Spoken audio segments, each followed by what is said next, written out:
Hey, it's Tuesday. How's it going, guys? Here we are again, yet again. Another week's flown by. It's been busy. Who we got here? Chris Freemess is here. Hey, got your check today, man. Thank you very much. Good thing you didn't wait for me to send you my address, isn't it? You obviously figured it out all by yourself. You clever man.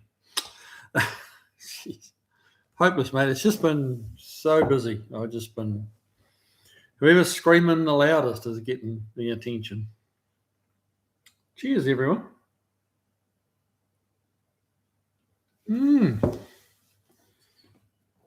So, look at that. We've got 4 in the room and 5 likes. That's unusual. Generally, I didn't even put up a post. Normally I post, saying that live's going to be at 7 o'clock tonight. And I completely forgot to put it up. And I put it up like 2 minutes ago. It's like, shit, I forgot all about it. So whether that's why there's kind of hardly anybody here. It says there's 7 people here, but it's just you talking, Mr. Freemess. Paul Funk, here we go. Good evening, everyone. Don't forget to hit the like button. Thank you, Paul. Thanks for doing the little plug. It's awesome. What's everyone been up to? Tell me some stories. Tell me some lies. I don't mind. I'm easy. Well, what's been going on at the shop? Well, let's see. Working on old Project Swiss cheese.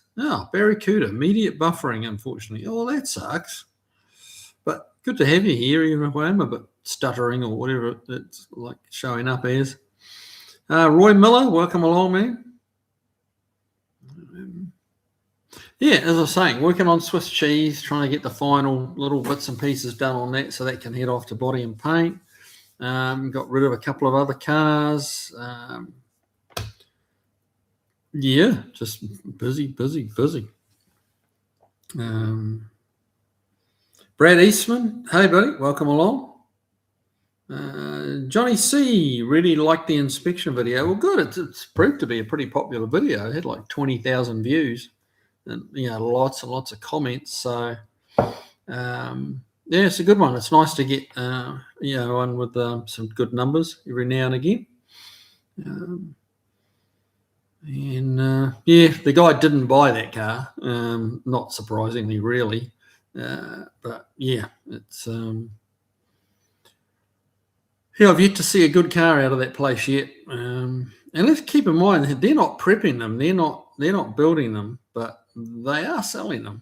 So yeah, just quite where the responsibility for all that lies, I'm not sure. Some of it's that old caveat emptor, buyer beware.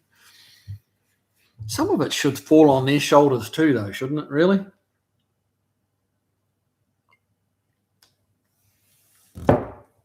And saying that, I don't really think there was anything too dangerous about that car. And if they were going to only sell like near perfect cars, they wouldn't have a lot of stock, would they? Like, that place had 400 cars in there. 300 cars, a lot. And yeah, you could have probably picked holes in most of them. So it's an interesting one. Let's see, Paul Funk, family from Crossthread Garage keeps vapor while here in Colorado driving a 68 Chevelle wagon.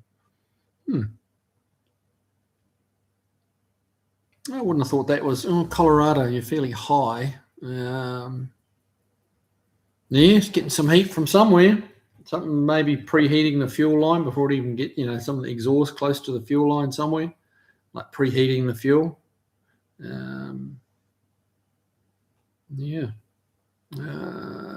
Chris Freeman, I had to replace the hard start relay on my Beetle, intermittently not working. There you go. At least you figured it out. A hard start. Now, what exactly is a hard start relay? I'm guessing that's just a terminology thing I'm missing on. Was surprised street side lead you examine the car, given the past history with them? Yeah. That's the second time I've been out there since the big UTG debacle. and yeah, both times it's killed the sale. So yeah, at some point, I mean, I guess it's hard for them now if they say no. If the guy asks them, can this guy come over and check the car out, and they say no, then that's probably going to kill the deal as well. So they're sort of between a rock and a hard place, really, I imagine. Barracuda, it's okay now. Well, that's good. Paul Funk, 95 degrees with 9% humidity. Yeah, 95. That's too hot for me, man.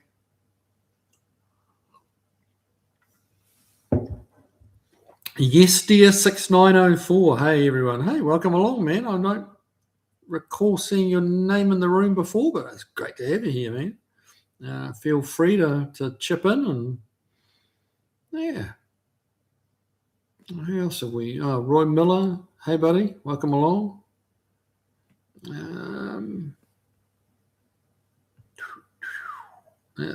Chris Freeman. So OG Beetle wiring ignition goes directly to starter.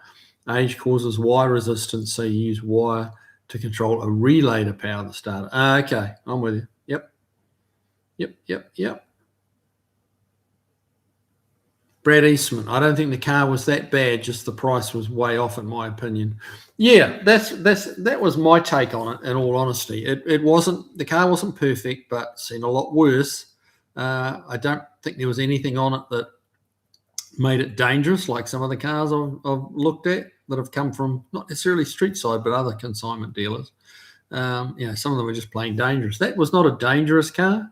I just felt like it was priced as a very nice restoration price, as opposed to it barely being a driver. So yeah, I just thought it was about probably 20k out of line, really. So yeah, the guy thought about it, and apparently they dropped to 70 grand even. And he's like, no, he figured it was about, he would have paid like 63 or 4 for it, but they weren't having it, which doesn't really shock me, to be honest.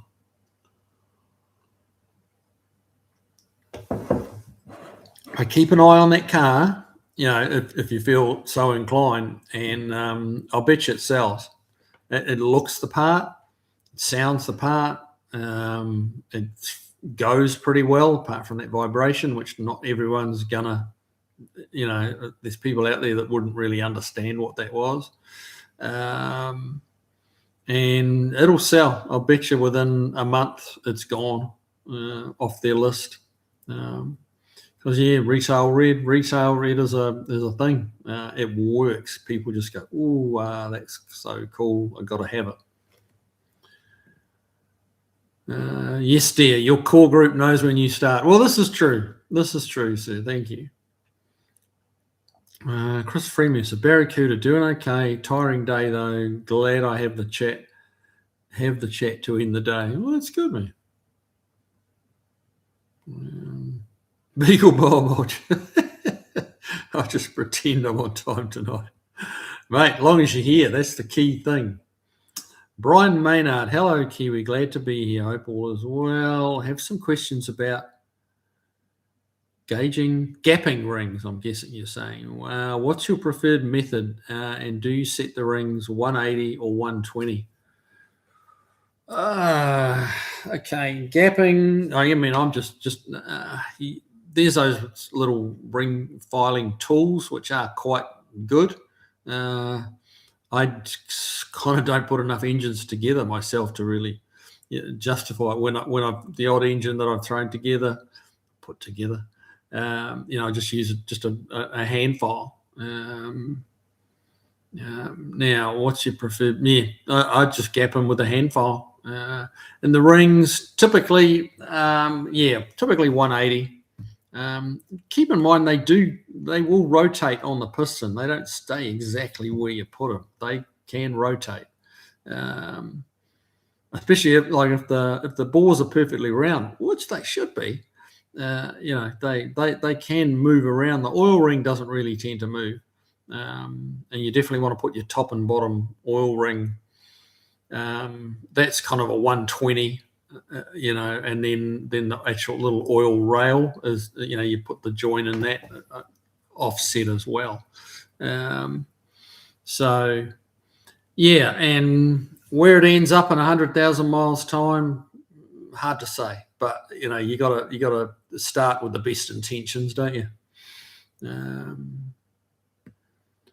Mark the Coronet and more guy. Howdy crew, happy Tuesday. Welcome along, man. Good to have you here. Johnny C. I remember my friend paid $2,500 in 1982 for a 65 fastback 4-speed car in wonderful shape. The prices today are astronomical. Yeah. If only you could go back in time and buy 100 of them and have somewhere to keep them, and then keep them in nice shape for, 40 years. You'd definitely you'd make some money, wouldn't you? It cost you something to own them for that long, but you'd make some money.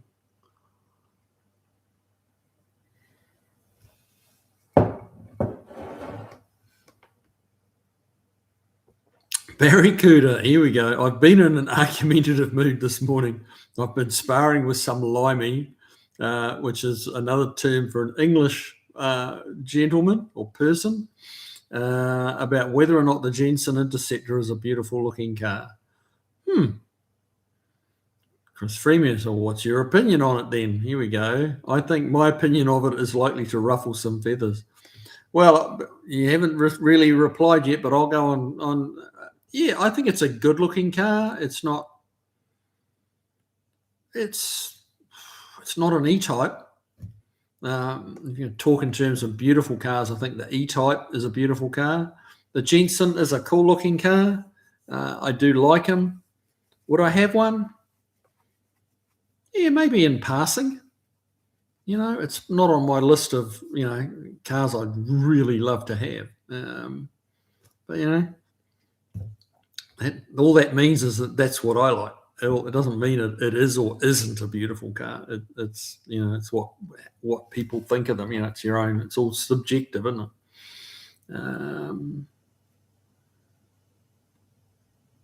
Yeah, I just couldn't help but smile. Barracuda in an argumentative mood. That could be difficult.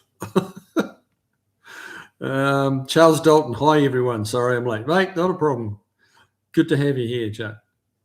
Barracuda, I think my opinion on read that already. Mark the Coronet guy. The Moore part is a 79 W200, and I bought through Jamie at DDG. I'm going to pick it up this Sunday. Oh, nice. 79 W200. So what's the 79? Is that like the truck? Is that like the D200? But it's a W. What's the W about? Educate me. Paul Funk, I'd take a Jensen over a Dodge Charger. Interesting. If it was just a money decision, it would be the Dodge Charger.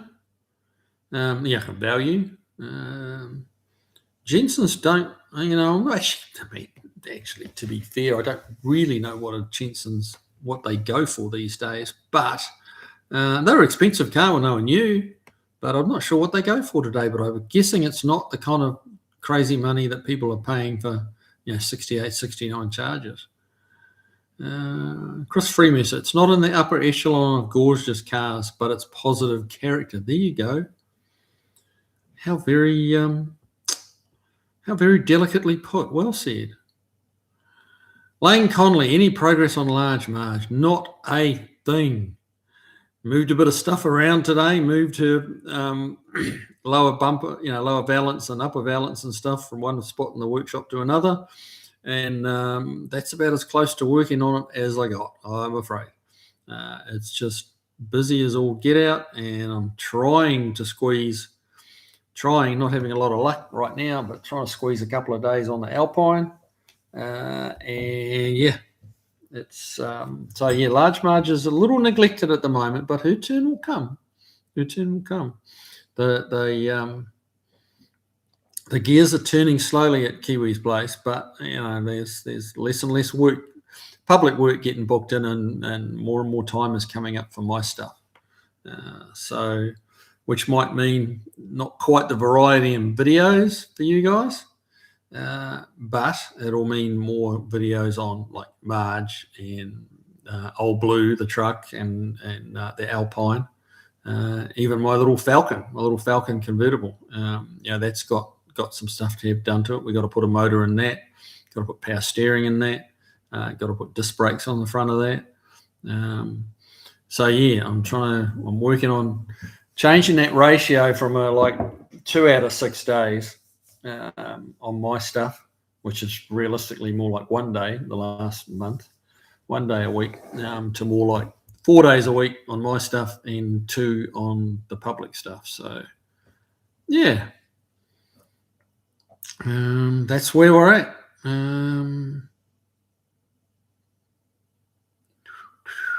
Chris Freeman said W means it's 4-wheel drive.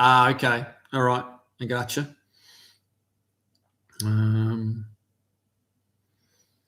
Mark Coronet, Jamie's right-hand man, Alan owned it. Okay. Well, it'd be kind of cool to go out and go up to Jamie's place and meet those guys, hang out with those guys. I'm sure you'll, you'll make the most of that. I would. Max Deed, is a Ford FE harmonic balancer supposed to be a tight fit on the crank snout? Mine is loosey-goosey. No, that's not a good thing. It should be a tight fit. You should have to wind it on with a bolt. And you should need a puller to get it off. I mean, the Kiwi does lock it, because they will turn with enough resistance on the accessory drive. They'll slip if you don't have a Kiwi, but it should be pretty tight. So that's a problem. Barracuda, Paul, do you wear glasses? As I suspect this English guy might. Oh, good Kiwi bloke, Gary Cooter. Good on you, man. Paul Funk, has anyone heard from Todd with the Marlin? He was in last week. Pretty sure, wasn't he? So who I haven't heard. Has anyone heard from Tavo? Has Tavo been around? I don't think he dropped in last week. Unless my feeble memory is failing me. The other guy I haven't heard from in quite a while is Fish Geraldine. So, yeah, he's kind of gone quiet for a while. I know he was having some health issues, so I've got his email address tucked away somewhere, so I might have to reach out to him and just see how he's doing, unless someone else has heard from him. Charles Dalton, looking forward to watching the latest on the Alpine. I didn't have enough time this evening to watch before joining here. Yeah, I did wonder about the timing of dropping that video, and I thought, well, like, as you say, as somebody else said, it's that core group that we have here, not that, 5,000-6,000 views that the Alpine usually gets. So it's like, yeah, I'll just put it up at 6:30 and see what happens. So, but yeah, that's the beauty of YouTube. It will be there when we're done.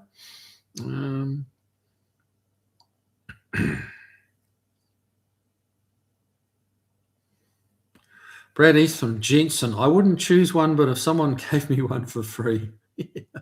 I do think they're pretty cool. There's a company in England does like a resto mod on the Jensen, and is fitting like a Gen 3 Hemi in them, and different suspension and different rear axle, and really a couple of £100,000 though, not a cheap exercise. But yeah, and apparently they've successfully turned them into quite a nice car. No changes external on the body, maybe a chin spoiler or something like that, but nothing radical at all. But yeah, all in the drivetrain and the suspension and how it handles, which they did need an overhaul in that department.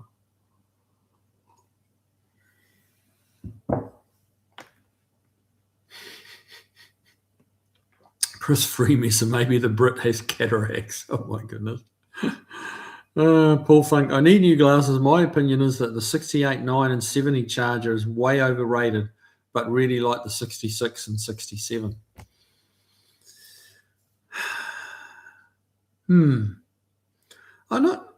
I hear what you're saying, Paul. I'm not convinced it's way overrated. It is. It's a pretty classical shape. A lot of history to it, a lot of success. Even down to the Dukes of Hazzard, like, and some of the other movies that they've been in and stuff like that. I'd put them in the category of being a fairly special car. That 68 and 9, 70. Kind of. Yeah, I think it's Mopar's version of a 67 8 Mustang. As far as where it sits on the pecking order. But I mean, those Mustangs are fetching $200,000 in the right circumstance, and so are the Chargers. So 200,000. Yeah, usually they've got modern. Like the Chargers have got Hemis in them, supercharged Hemis, and the Mustangs that are that money have got supercharged Coyotes. And,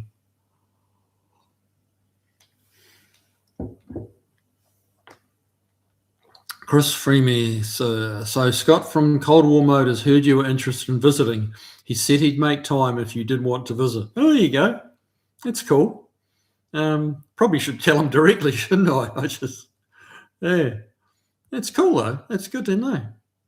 I do want to get up that way, like that bucket list kind of thing. I just think it'd be cool to actually... I think you see a lot on his videos. I do, but I think being there would be something else again. And why not? I think it'd just be fun to go and rub shoulders, do a bit of work, tell some stories, and and I think that I mean, this is not the reason why, but I do think it would be a winner as far as YouTube videos go. Certainly for him. I'm not sure about me, but I think for him it would do well. That sounds a bit egotistical, don't I don't mean because of me, but I just think that that dynamic, of another builder kind of hanging with him and shooting the shit, Barracuda cataracts and a bad attitude towards American cars. So says the Kiwi. Kiwis do love their American cars. They do. Beagle Bob, as an American who had never seen or heard of Jensen, I Googled it. Looks like an E-Type Jag got with a first-gen Mustang and made the Jensen. That's a pretty solid observation, actually, Beagle Bob. You're not. There's parallels. Yeah, I get it. I can see that. That's not a bad assessment.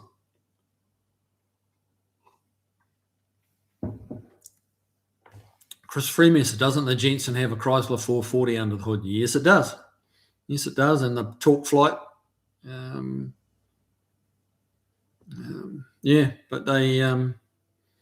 it wasn't, from the little bit I know, and Barracuda might be able to correct me on this, but the 440 wasn't like one of their wild child 440s. It was a bit of a big old, I think it was more of a smog 440 than a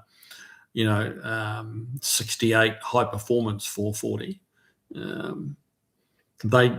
They went pretty good, but they weren't like, oh wow, which if that had a 360 horse 440 in it, that Jensen would have got up and gone, especially in the day. But someone else might be able to chime in on what kind of horsepower they have. Lester LeSabre, Buick LeSabre. Hi, Kiwi. Do you think people are cutting back on classics because of the economy? I think it's plateaued, the values. And I think it's also in a transitional period a little bit with, some of the buyers of that 60s stuff are getting a little too old now, and not necessarily wanting any more to spend, $100,000 on or more on a car that, they may be old enough to start to get a bit difficult to drive. So I think there's it's kind of plateaued, and there's some, there's what do they say in real estate? There's an adjustment happening in the market.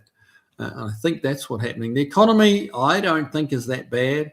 Fuel prices have gone up, but not enough to go, oh no, I can't buy it. You know, I can't buy $100,000 muscle car because gas is $5 a gallon. That's not at that point. If you've got 100K or 73 or whatever, then you can afford to put the gas in it, you know.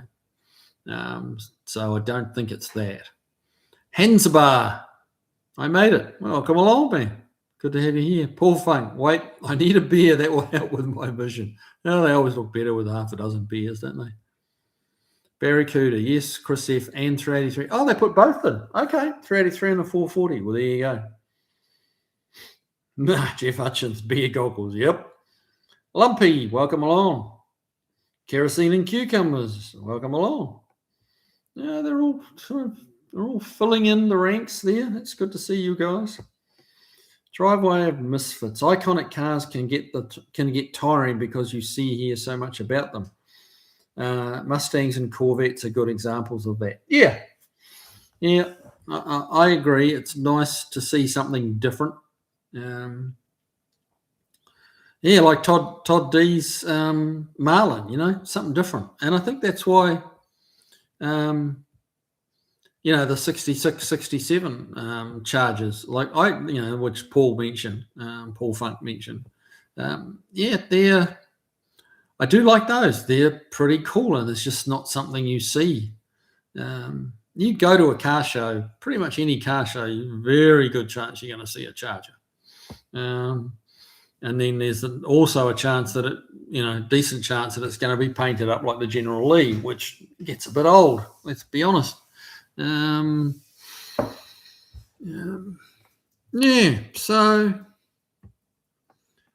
something fresh is always nice to see.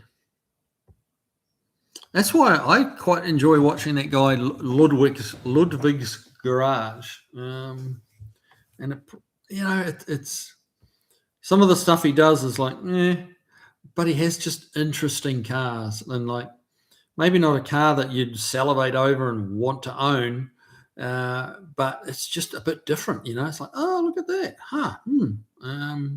like he's got a cool little 700. Well, it was a 700cc little BMW coupe, little teeny tiny car.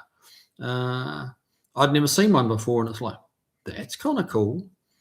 Do I want to rush out and buy one? Probably not, but it's kind of cool. And he likes to kind of airbag things and drop them down, slam them down on the chassis, which is, not top of my list of things to do on a car. But, it's just cool, and it's different, Like there's plenty of channels around working on Mustangs, like me, for instance. So, yeah.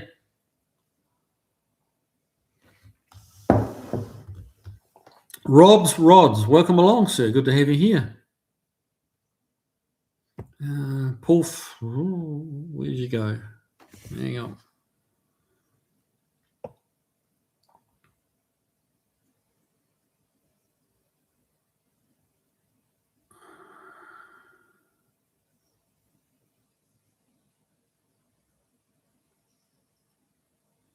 I've lost my place. I'm just trying to get it up again. Here we go. Paul Funk, I could never watch the Dukes of Hazzards. It was just as stupid as chips. I loved it in the day when it was a brand new series.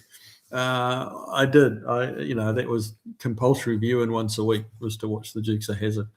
And now I watch it today and it's like, oh my God, like what was I thinking? Why did I enjoy it? Other than Daisy Duke, that was really it's one, and the Dodge Charger was kind of pretty cool.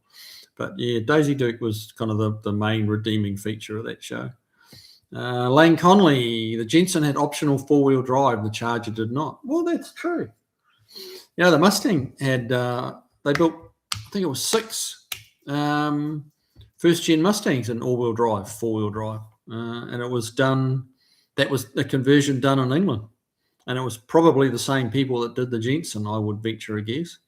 I think it was Massey Ferguson, who didn't only build tractors, but yeah, they designed the four-wheel drive system for the Mustang. I bet you they did it for the Jensen as well.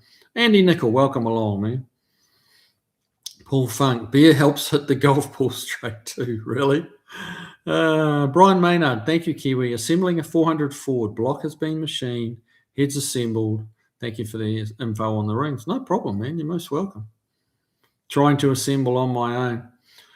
Take your time and keep it as clean can be. And when you think it's really clean, wipe it with a really white, clean towel, either a paper towel or a fabric towel. And if it comes out clean, then it's clean. If it comes out with any black on it, it's not clean. And I mean any little bit of black. It's hard to get them really clean. Granddad's Junk. Hey, buddy, how you doing? Good to have you here. Jeff Hutchins, most Europeans, etc., that don't like American cars have never driven one or rode in one. They're just parroting what they heard on Top Gear. Yeah, well, old Clarkson was never a huge fan of American cars. But the thing is, it's the other side of the world, completely different roads. And, American cars are just not really suited to those little tiny European narrow lanes. I mean, they have regular roads that aren't even marked as one way, but they are indeed, well, they're one way from the point of view that two cars can't pass. They have some really narrow little roads. And, you head down there with a big, 69 Cadillac. It's and the roads are like this. This is not nice flat interstate highways like we have here. So, you put some corners in and some of this, and then mix that with a 69 Cadillac. It's not a good story. It's just not. The Cadillac, that's not what the Cadillac was made for. So you can't, and that's where Clarkson was harsh on them, because he knew that. Like, he's not a dumb guy, but it made better TV for him to be scathing on them. It's kind of like that car I just did out at Streetside. I could have been much more scathing. I could have really torn them to shreds. And some other YouTubers that we all know, would have been much more scathing than me and probably got 200,000 views instead of 20. But I do what I do, and I don't want to be over dramatize it and be, slam the shit out of other companies. It's like, so I just went through and I showed the car, and you guys, are more than capable of making your own assessments with a little bit of detail on what I can see with the naked eye. And yeah, that's kind of what worked on that video.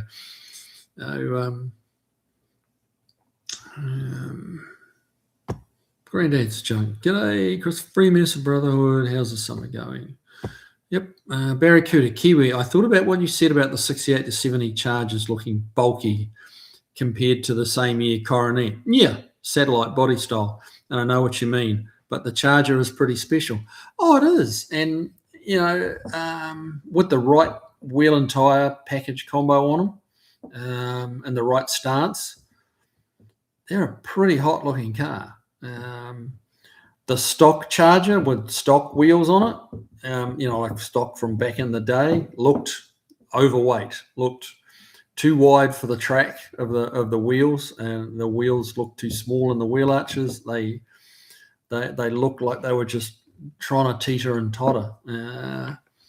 And yeah, so, but yeah, you set them up today with today's suspension and today's wheels and tyre packages. I don't mean 22s or anything, but just a decent size wheel to fill that big wheel arch. They look pretty damn cool. Jeff Hutchins, at least some of the Jetson Interceptors had the 375 horsepower 440, which was standard 440 up until 74. Okay. Yeah, I was kind of guessing a little bit on them. I didn't. Okay. I thought they were a bit lower powered than that, but maybe that was the 383s. 375 would have made one of those things go.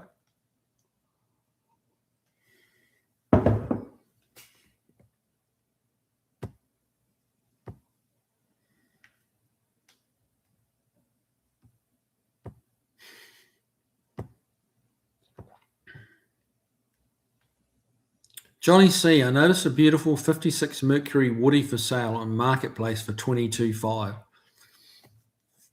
It's not bad money. If it's beautiful, it's not bad money. Pretty car.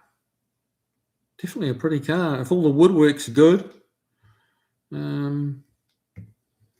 not a lot of money. You certainly couldn't even go close to building a Woody for that kind of money. If you got a $5,000 one that needed restoring, you spend 3 times that. So if that's a nice car, that's a good price. Of course, everyone's not queuing up to buy a Mercury Woody. It depends if it floats your boat, then it's a good deal.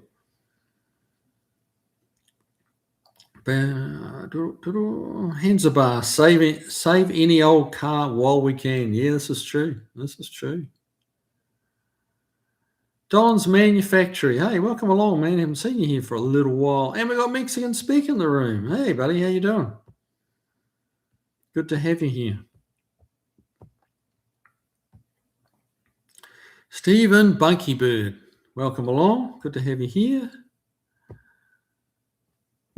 Shut up the page here. God damn it.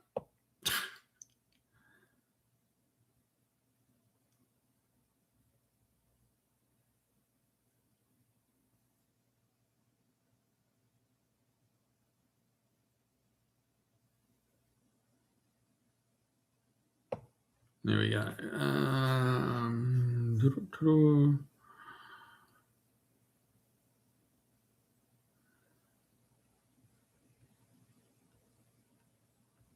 Don's Manufacturer. Just saw a General Lee clone cruising southeast Portland. There you go. I don't know that I'd want a General. I do like the Chargers. Done up, set up right. I don't know that I'd want a General Lee. It's just like everybody who sees you going to go, "There's the General Lee." I don't know. Like that. I don't know whether I'd want to do that. But good on the people that do. Jeff Hutchins, I'd gladly take a 70 Charger, but I don't really like the big chrome bumper surroundings the grille. 69 with the centre divider is my favourite. Yeah, it is. The market says it's the favourite one. 69, 70 tail lights are okay, but prefer the 68. I do like the 68 tail lights. Yep, you got me there. I agree with that.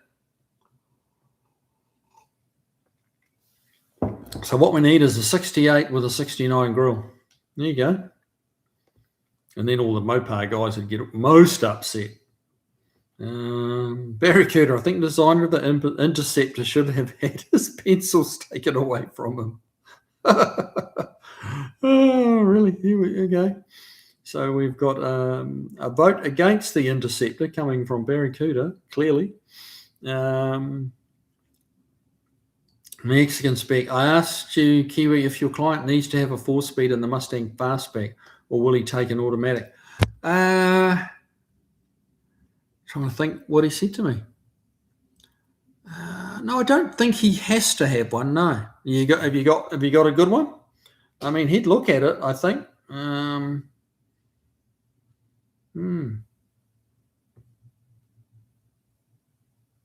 Did you ask me that? I did see a question on Instagram, but I may have missed that follow-up question. Sorry, man. I certainly wasn't ignoring you. I didn't realize you'd asked. That's the first time I've heard, does your client need to have a 4-speed? So sorry about that. But he liked that one had a 4-speed. He didn't. It wasn't a problem, the 4-speed. But I'd have to ask him, mate. I'd have to, to be really for sure. I'd have to ask him.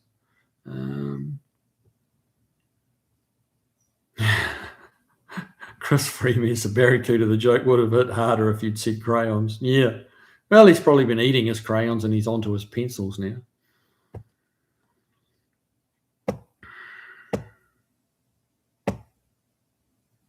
I never knew about the 4-wheel drive Mustangs. That's for education, reading material for late. Yeah. There's a little bit of info around about them, and there's pictures of them from underneath and showing the 4-wheel drive setup and stuff like that. It's a little agricultural, kind of no pun intended, by today's all-wheel drive standards or four-wheel drive standards.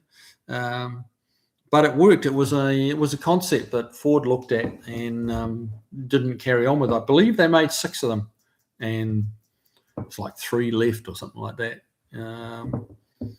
But that'd be a rare car. It'd be interesting to know what the value, if you had one of those things, would that be like Shelby value, or would it not? I don't know. For me, it would hold. I would certainly pay a hefty premium to get my hands on, one of the real original ones. Even though it's probably not that well done by today's standards, but it was done back in '65, and that was some out of the, thinking outside the box from the Ford executives. Like, I can see why they canned it, because I don't think it would have sold in that era. I think if they made today's Mustang in all-wheel drive, I think that would be pretty smart.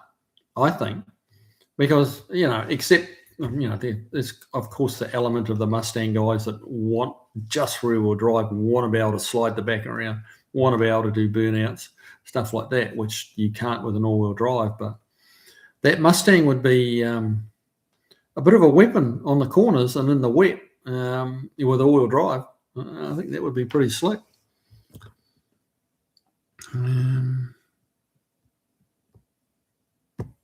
Lane Conley, yes, Ferguson did the Jensen FF, Ferguson formula. Oh, okay.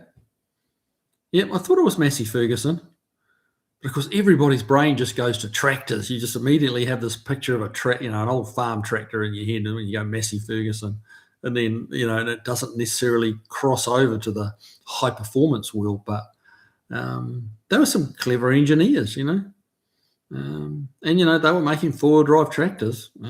Four-wheel drive tractors was huge, when they figured how to do that. That was that was a big revolution for tractors.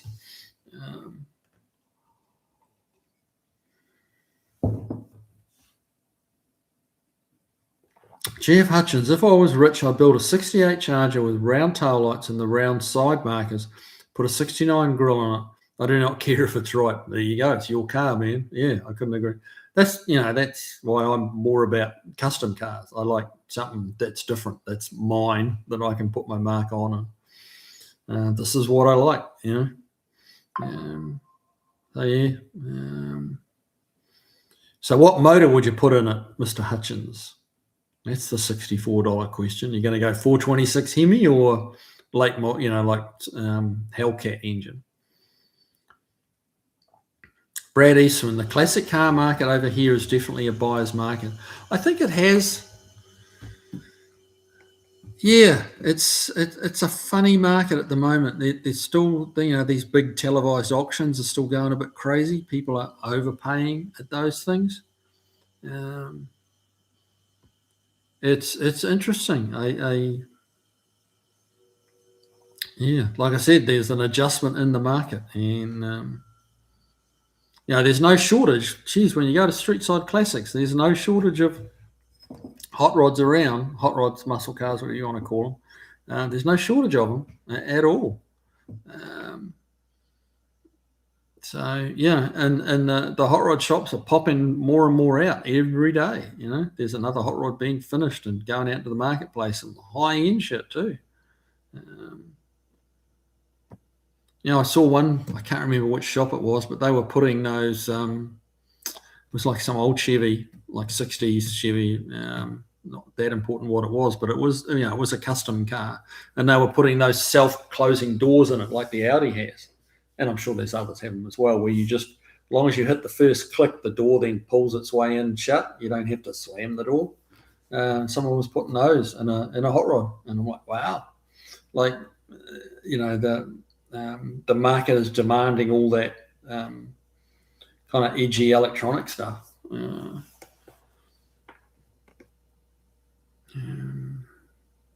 Barracuda, Jeff, I agree. I think the Charger looks long enough, and that full surround front bumper on the 70 makes it just a bit too long looking. Still nice though. Oh yeah, you wouldn't turn one away.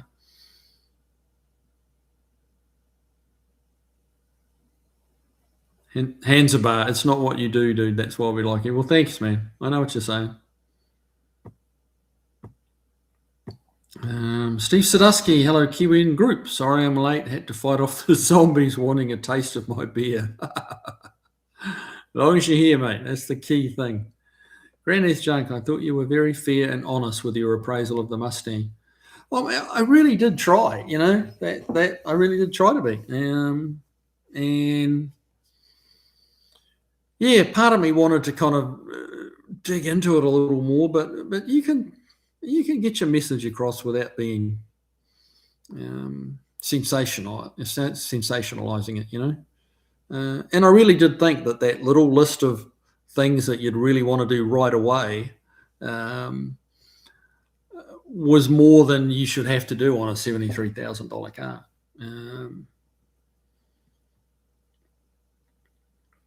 Mark Coronet, Jeff Hutchins, I agree. That would look good. I'm not politically correct with cars either, anything else for that matter. There you go. Lane Conley, the interior on the 65, 67 Charger puts the later Chargers to shame. Agreed. I love that full-length console and the way the back seats fold down. And yeah, it's a very cool interior. But I imagine it was pretty expensive to produce. So that's probably why they canned it, would be my assessment of that. But yeah, that interior is very cool on those cars.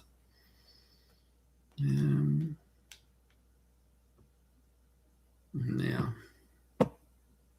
Jeff Hutchins, Jeremy Clarkson just wishes he was American.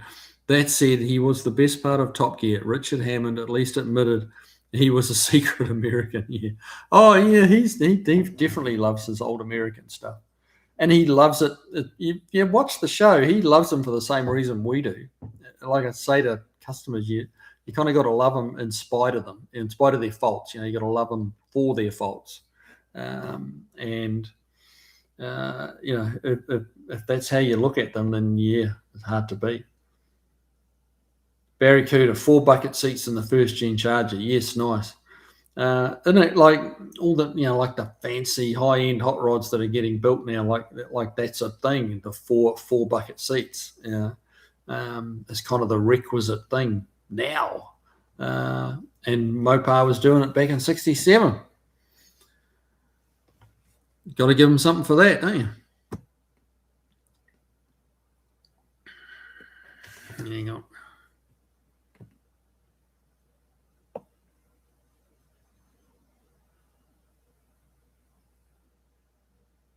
Oh, well, I'm getting a wee ways behind here. Look at that. I must be. Now I can't have to hurry up.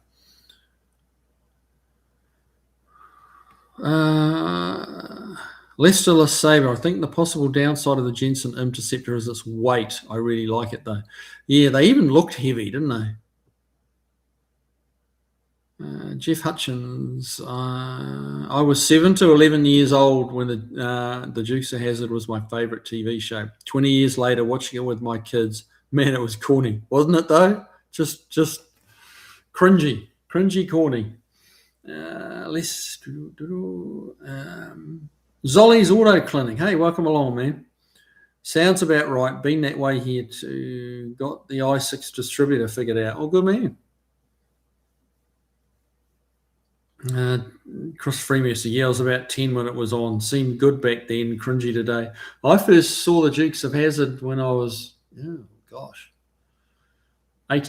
probably about 18, somewhere around there, 17, 18. I'm not sure when New Zealand got it, because New Zealand was usually a wee ways behind. Like we didn't get the new shows, the new American shows at the same time America got its new shows. We were often a year behind, because I think they were just cheaper to buy when season 2 was going on in America, and the television channels in New Zealand were buying season 1. So.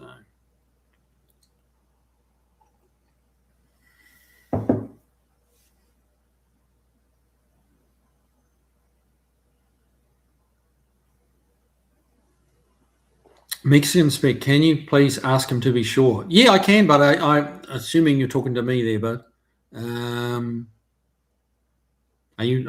Is that the correct assumption? Um,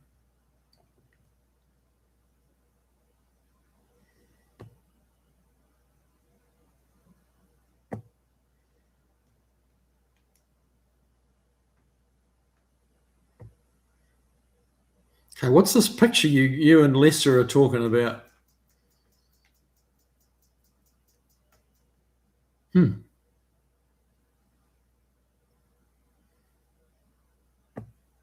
Zolly's Auto Clinic. Mexican speak. Yeah, it took a Brazil TBI module and HI distributor, but it now works. Unfortunately, I couldn't find a true TBI distributor. No way to get it to me in the States. Okay. Well, I'm not sure what you're talking about there, to be honest.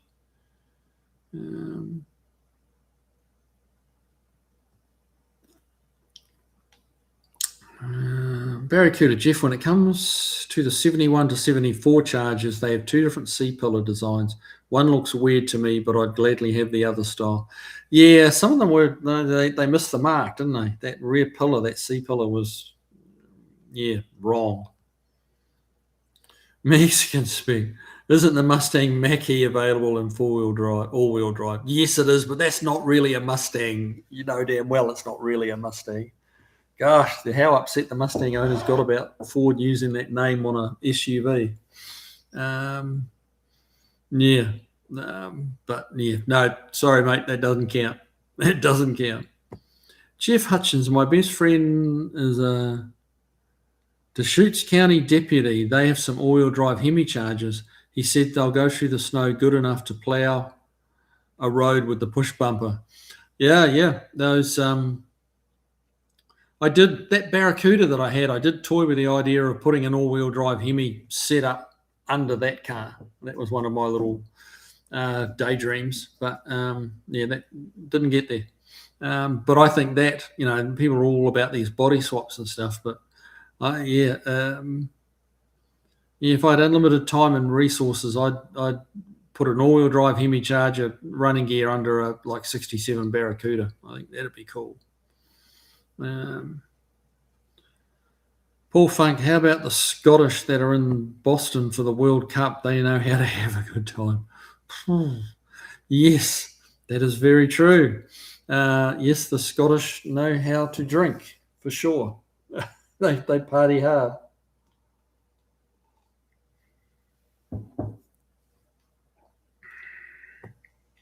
Mexican speaker, can't wait for the World Cup people to leave Mexico. Oh, dear. Paul Funk, I would rather have a Nash Metropolitan than a Dodge Charger. Well, okay. I'm not with you there, Paul. I'm sorry. I can't. I mean, Nash Metropolitans are a cute little car, but no. No, I'd have to go with the Charger, but I'm afraid. But that's all right. We can still be friends.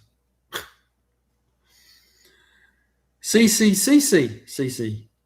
Hi, Kiwi. Hey, welcome along. Good to have you here.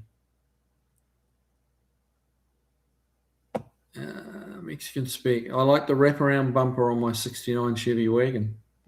Oh, of course. Yeah. As you would. They were cool. Cool wagon. Big wagon. Very nice. Barracuda, the Dukes of Hazzard was always corny, but I think that's part of its charm. Not that I saw much of it at the time. Friday nights were for cruising downtown Dunedin in the Valiant. There you go. And we'd go out cruising after the Dukes of Hazzard. Downtown Dunedin in the Valiant. Those were the days, huh? Those were the days. Jeff Hutchins, as a rich guy, I'd do an EFI 426 Hemi crate motor, the old school big block. As a regular person, I'd do a 440 with Indy heads and good EFI, like 700, 750 horsepower, and a 5-speed manual. I'm liking it. I like it. I like the way you're thinking.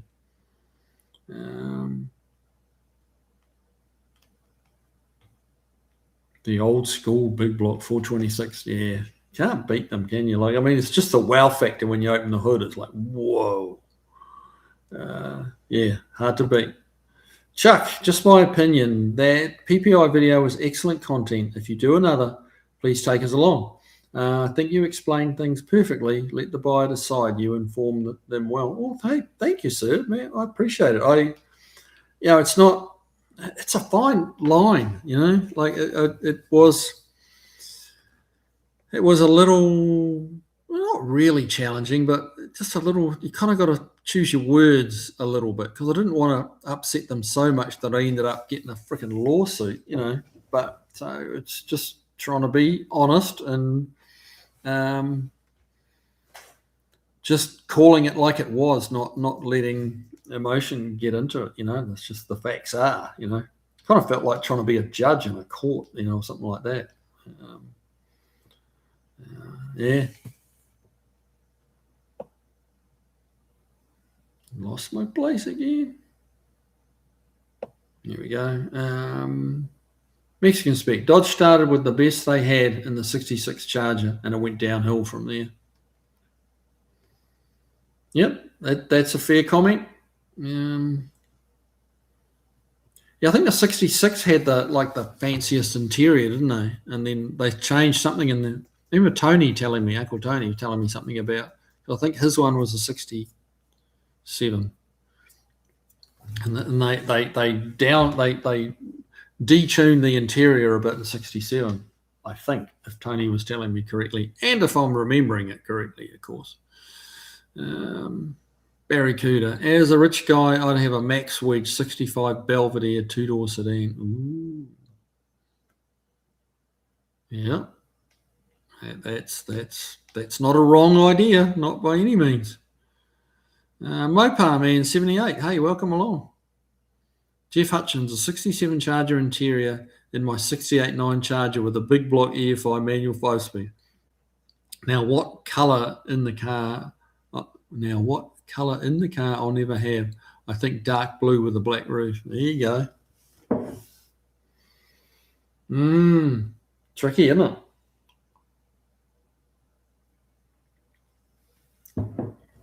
If I was going to go dark blue, I'd go with a like an off-white or bone, or that creamy kind of champagne coloured interior. That would really pop against the dark outside colour. I think that'd be pretty nice, and maybe with some blue, like inserts in the seats, maybe with a little bit of blue,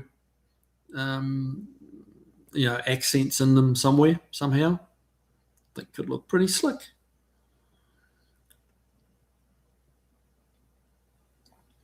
Tech bits and pieces. How you doing, man? I finally got to watch live just after I watched the Alpine episode 17. Well, thank you, sir. Thanks for doing both. Awesome.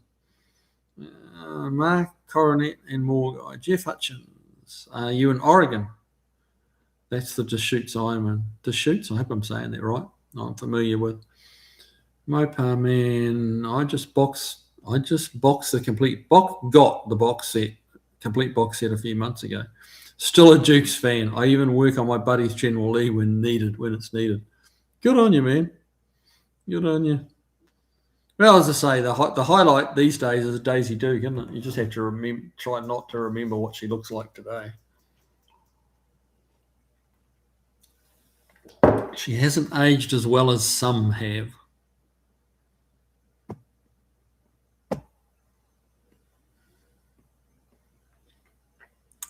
Barracuda. Ted Nugent says if they make it illegal to hunt and fish in Oregon, he'll move to Oregon to hunt and fish.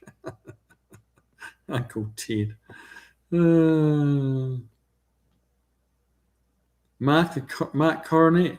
I rafted the Deschutes River years ago. Pretty awesome. Wow. Like whitewater rafting? Mexican speak. Wait until you see the Corvette SUV. Tell me it isn't so. You just winding me up, Mexican speak? Come on, that's not really a happening thing, is it? Surely not. Oh, good grief. And yeah, they could always make it electric just to really piss off the Corvette guys. You imagine the backlash. Wouldn't be good, would it?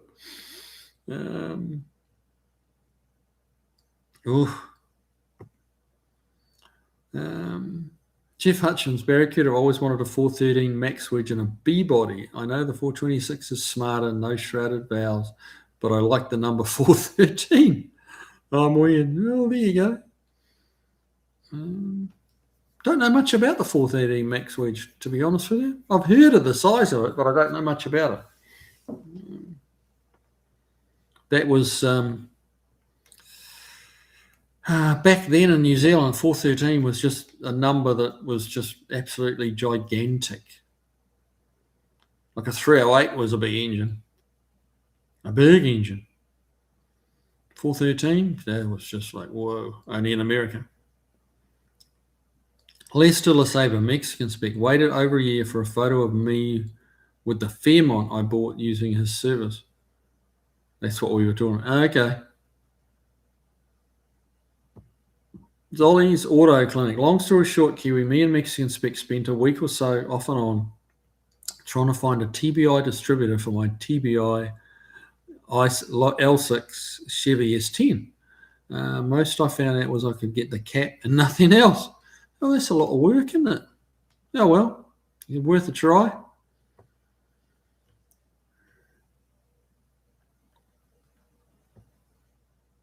Todd Denier, we were talking about you about 15 minutes ago, mate. How you doing? Good to have you here. Bowl flies in the room. Get stuck on a piece of baklava. Yeah, you would.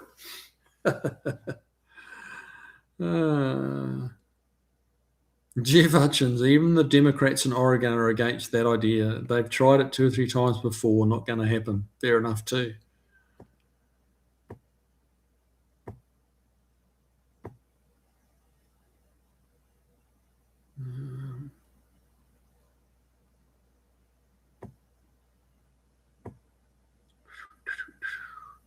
Barracuda, my fuel-injected Stingray in a 413. Ah, yeah, of course. Yeah. Huh. Yeah, talking about a Mopar. I know the song. I've never really thought about it that hard.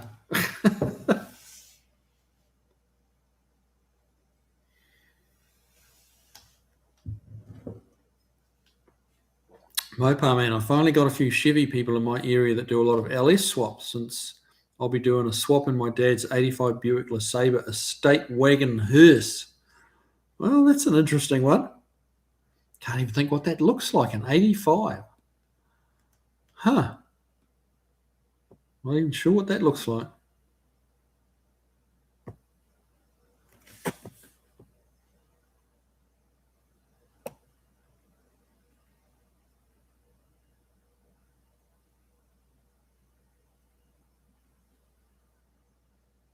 There we go. Volfly, I'm arguing with a duck, Mexican speak. He's criticising my work uniform. Oh, good Lord. Show him the crock pot and I bet he shuts up. Yeah, I'll bet.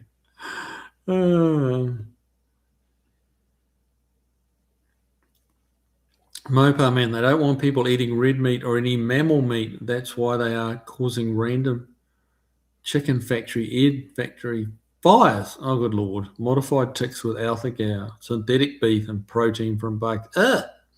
No, thank you. No, not having that. Barracuda, please stop it.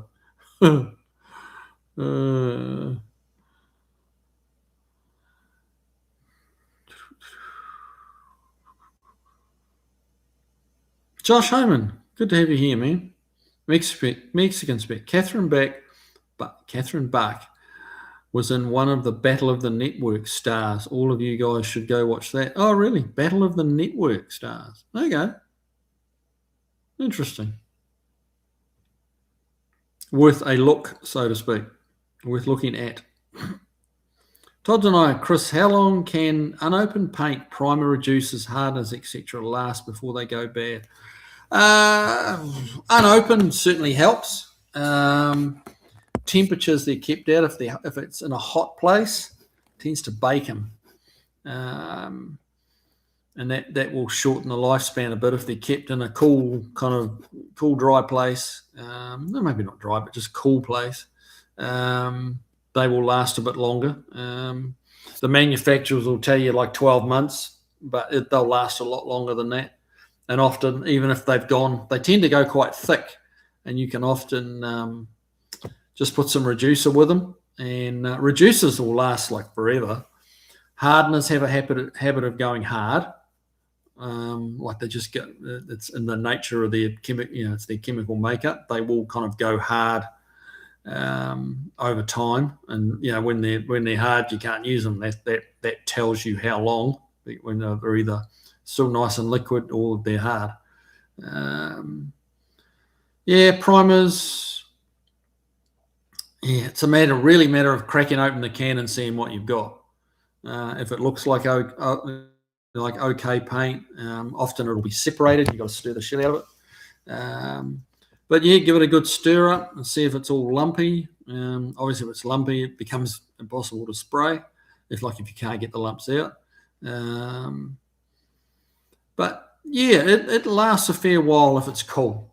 Like if it.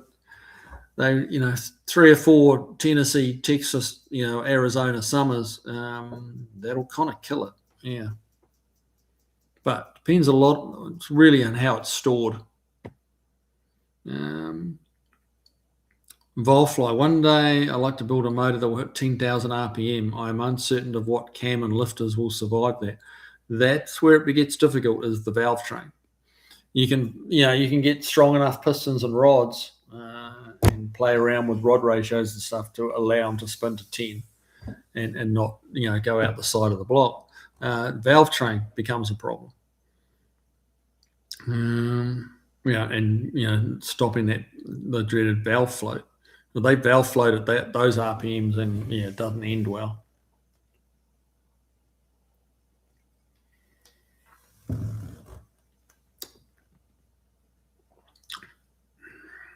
And it's also got to be very expensive valve train, all titanium stuff, and lightweight. But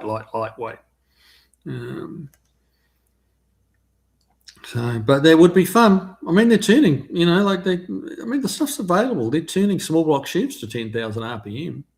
The NASCAR motors were turning 9,500 until they slowed them down.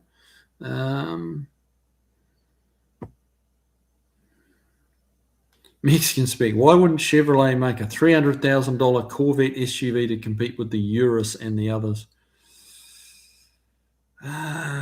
Too small a market, mate. Really, would be my answer to that question.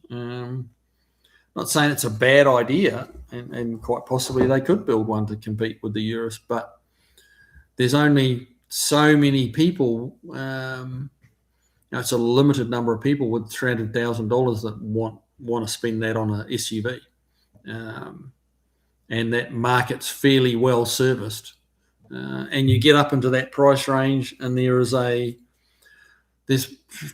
snob factor for European cars. The Lamborghinis, the Bentleys, and stuff. There's a snob value to it, and Chevrolet does not have that.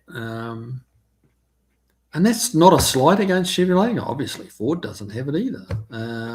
But the Chevrolets trying with their Cadillacs, they're aiming at that higher end market. And I think if they were going to build a $300,000 SUV, it would be a Cadillac, to be honest, because Cadillac does have that luxury, that name, that market perception of being a luxury car. And it's certainly of recent decades, they've certainly become much more high performance luxury as well, not just luxury, but actually cars that are quick as well. Chris Freeman said there's already an electric Corvette, isn't there? The E-Ray. Yeah, I've heard of the E-Ray. Is that in production, or is that still? Not something. It could well be. It's not something that I really pay attention to, but I have heard of the E-Ray. I think it is a production car now, but don't know how they're selling.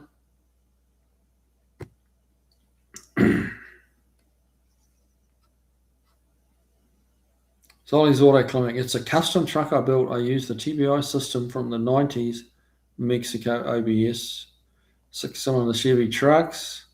Currently building a half-ton to match as well. Nice.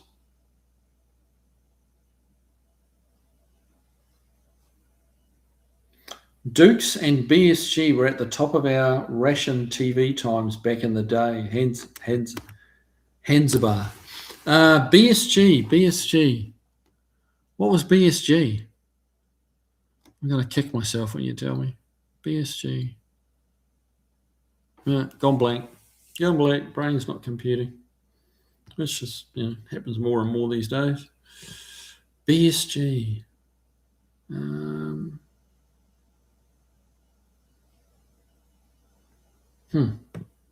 Mopar man. Daisy Duke, also known as Catherine Bark, had her legs insured back in the day. Yeah, I remember that.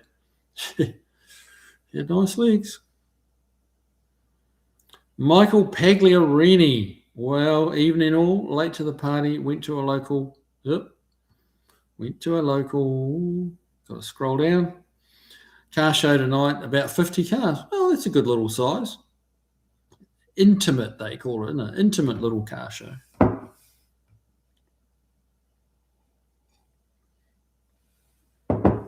BSG, that's not A team, is it? No. I'm trying to think. The other one half of my brain's trying to figure out BSG. As a kid of the 80s, I would watch Incredible Hulk and the Dukes of Hazzard. Then after they were both over, Dallas came on. Yeah, I used to watch Dallas. Dallas was pretty good. Volflight electric Corvette. I agree. Would it sell? Yeah, maybe. Would I like it? No.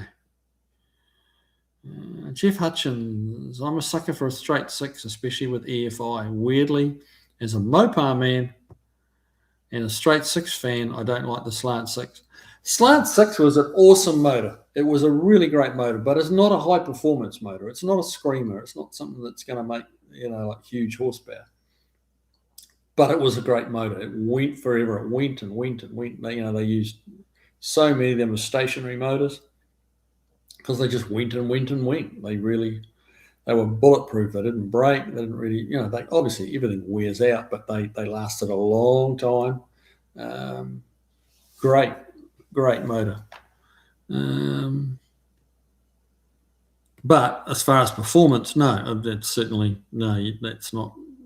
I can see why you wouldn't like them, and they're a difficult motor to fit in an engine bay.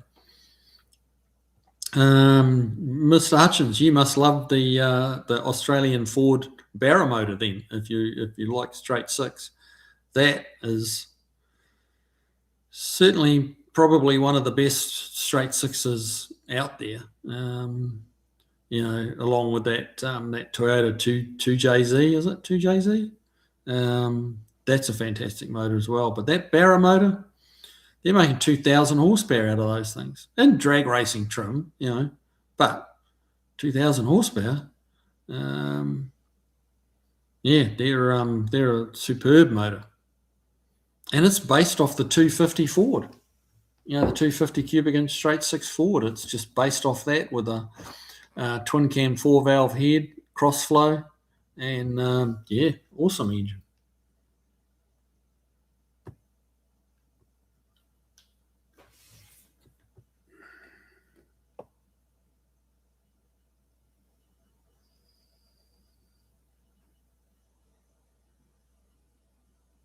Yeah, I lost my spot again.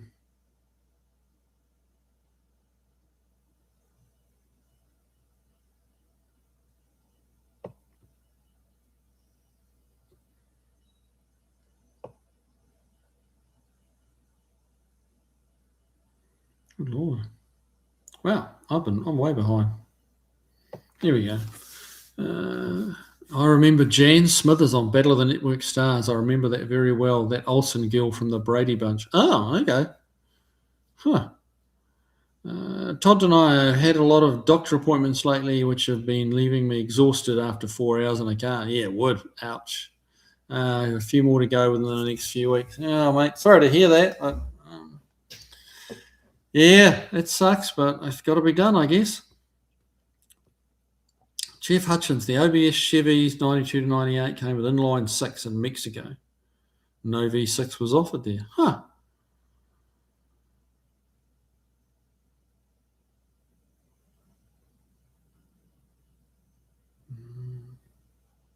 Solly's Auto Clinic. I thought about getting a slant 6 to put in one of my Dakota trucks.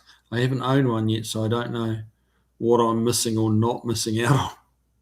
There you go.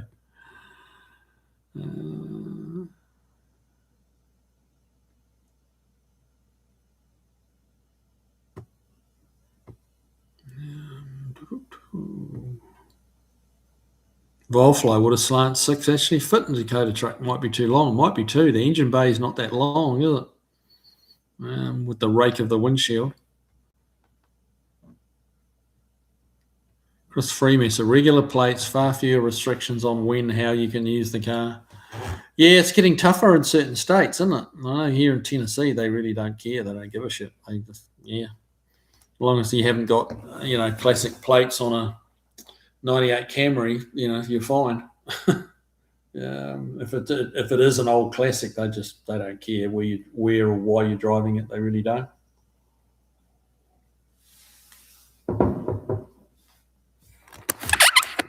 I know everyone was up in arms about one state where they're making it almost impossible to get, or so very restrictive to use classic plates. But it's like, so instead of getting all upset about all the restrictions they put it, just buy some regular plates. It's not that much dearer. Okay, it's a yearly fee instead of a once-only fee, but so's the cost for your gas in your tank. You fill up your $80 fill is going to keep doing that.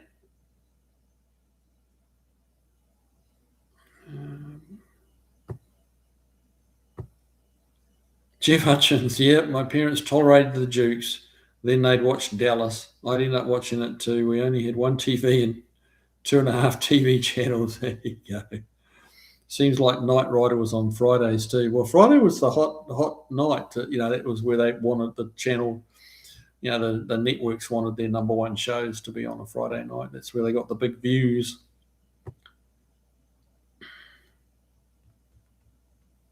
Mexican speak. Yeah, usually the classic plates allows you to not smog a car every year. I'm not sure how it is in Ohio. It does certainly vary from state to state. And here in Tennessee, it's county to county. Some counties, like the counties either side of where I am, Williamson County, they've dropped the smog now, but up until a couple of years ago, you had to get smog tests every year, and then now they've dropped it. But the county either side of us, no smog at all. Hadn't been for as long as anyone remembered. So it's not just a state thing; it can be counties.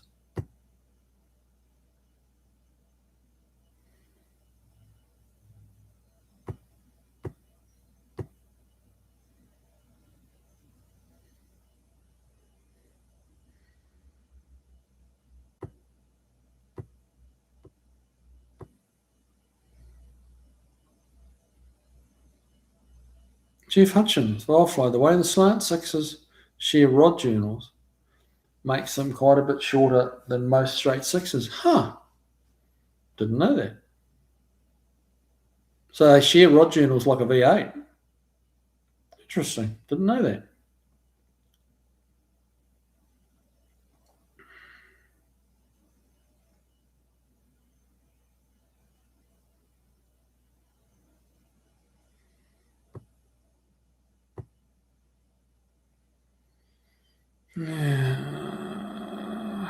Where are we up to?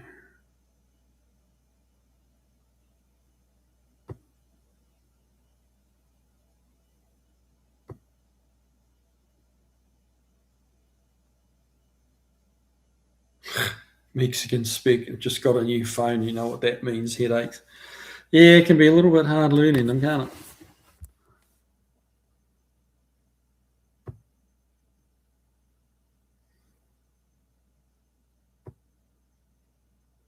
Chris Freeman, so that's one phone. Try administering 2 departments of computers by yourself. Yeah, well, Hansabar, can you explain the valve float more? Sure. Valve float is really when, it's a simple way of explaining it. Valve float is when the cam follower or the lifter comes off the cam. Like basically the cam accelerates the lifter upwards, and which sends that through the push rod and into the rocker and opens the valve.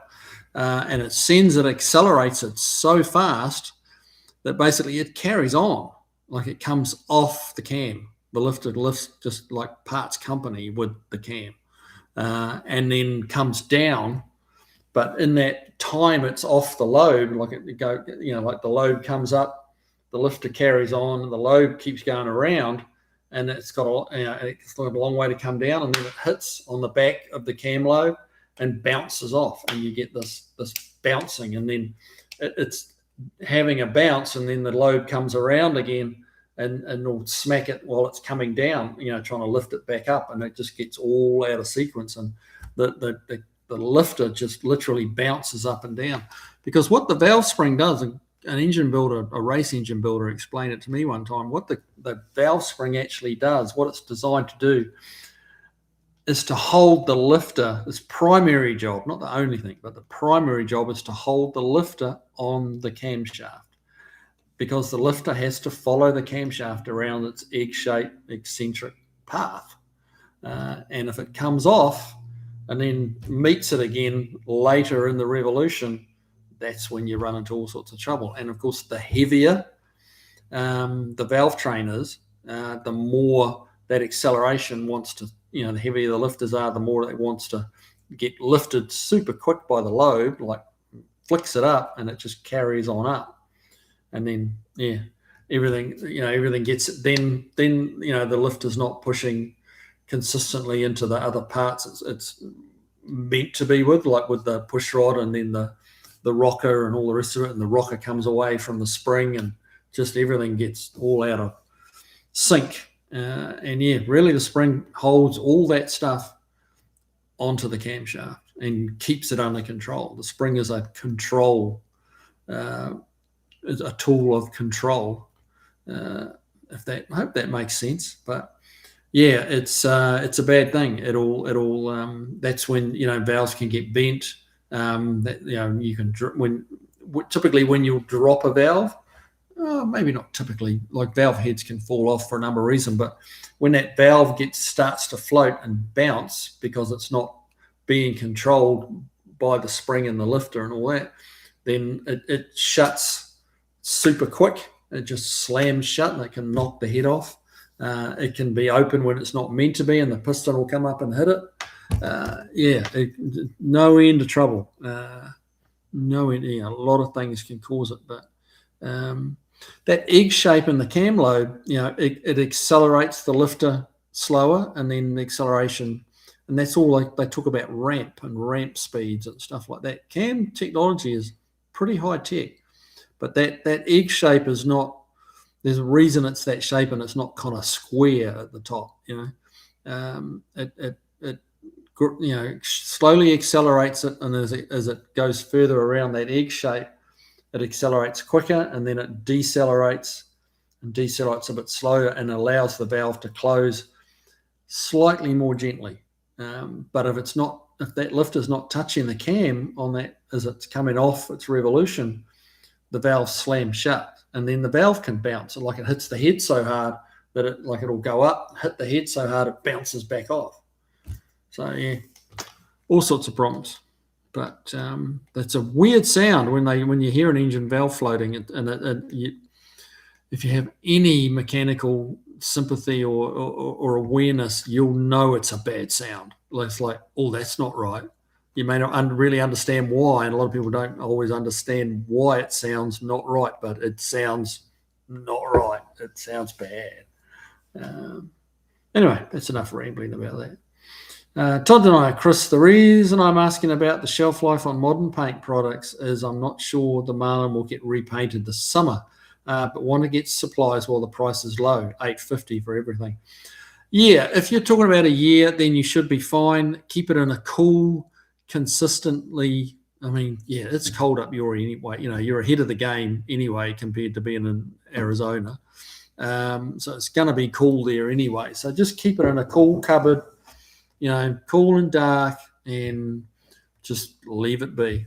Maybe turn the cans if you're confident they're not going to leak, because you don't want a gallon of paint on the bottom of your, wardrobe or something. But yeah, turn it every now and again, just to, because particularly if it's a metallic color you're going, all metallics sink to the bottom. And yeah, I would suggest maybe turning them every now and again, once every couple of months or something like that. And if they've not been opened, they shouldn't leak. But yeah, keep them turned, keep them cool, and you'll be fine, honestly. And even if it's not metallic, the solids in the paint are heavier than the reducer that's in the paint. So the solids sink to the bottom, and part of what you're doing there, turning them, is making it a little less hard to get it mixed again when you go back in 12 months' time. You won't have like 2 inches of just concrete on the bottom, not concrete, but heavy clay on the bottom of the can, that you've got to mix back in with the reducers. Bigger Bob, valve flow. Overhead cam should be the easiest to rev that high. Less parts to worry about. Yeah, less valve train to keep under control. Which is why the Coyotes rev, 8500 is not a big deal. It's because of the overhead cam.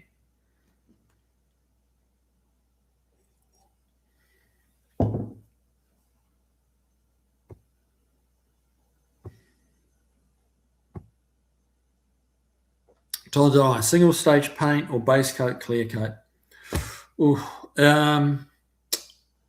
If it's metallic, I would say absolutely base coat, clear coat.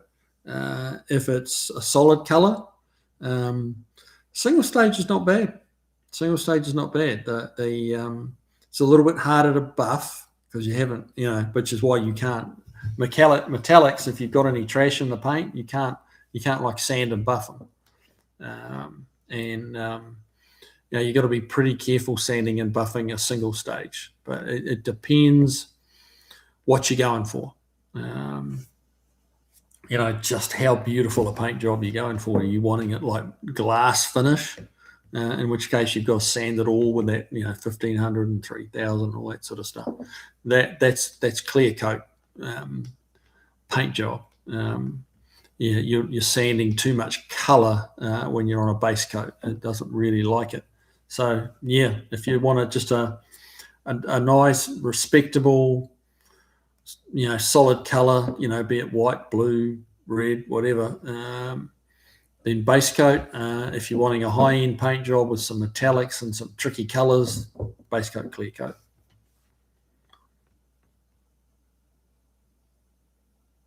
Todd and I knew the shelf life of paint products 30 years ago, but paint has changed since. Paint has changed a lot. And it paints very different too. If you haven't painted, the single stage or base coat, clear coats, before, they behave nothing like the lacquers and stuff like that from the old days. Mopar Man, I also watch shows like A-Team, Knight Rider, Hardcastle and McCormick, etc. Hardcastle and McCormick, I don't think we got in New Zealand. At least I don't remember it. But A-Team and Knight Rider.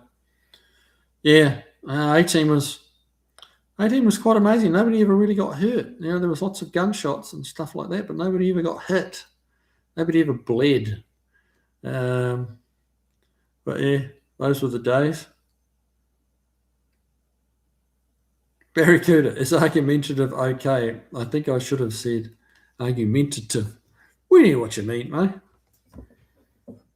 Mexican speak. And Charlie's Angels. Well, yes, of course, Charlie's Angels. Kate Jackson was the cutest one on Charlie's Angel. I thought she was hotter than Farrah Fawcett. Just saying. Todd Denier, driveway, base coat, clear coat. Like, what do you mean driveway? Done on the driveway? Or are you talking to driveway? Driveway of Misfits?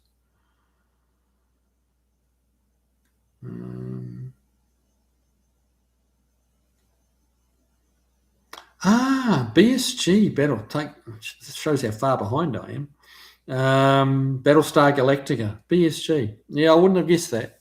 I do remember Battlestar Galactica, but yeah. Who's that? Mrs. Kiwi binging at me. She's out of town. She wants. I've been summoned to call her. What's happening on my phone? How's my Alpine video doing? Not too bad. Not too bad. Nearly 1,000 views. That's pretty good. That's pretty good. Bear with me, guys. Sorry.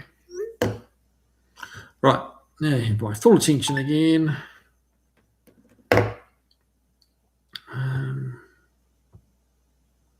Beagle Bob, I've been looking at buying an old Honda Civic or similar. The better half is starting a new job and doesn't need to be putting 10,000 miles on my truck, 10K plus miles on my truck every year. Yep. Well, yeah, little Honda Civics are good little cars. Yeah, and like 35, 40 miles per gallon often.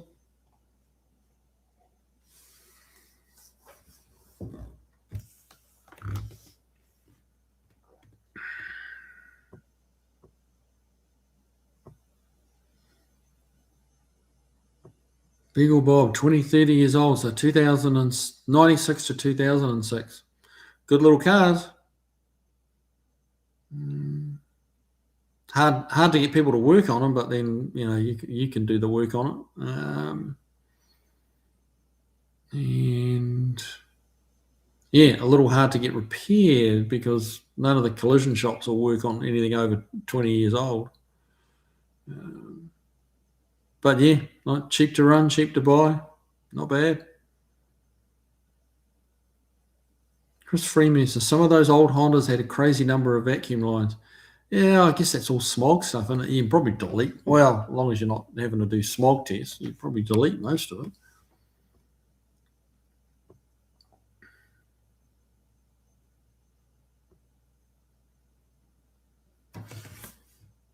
Yeah.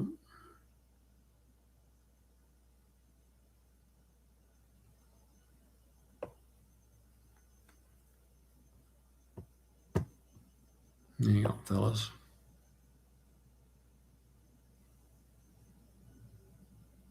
Ooh, I'm way behind. Lost my space again. Place again.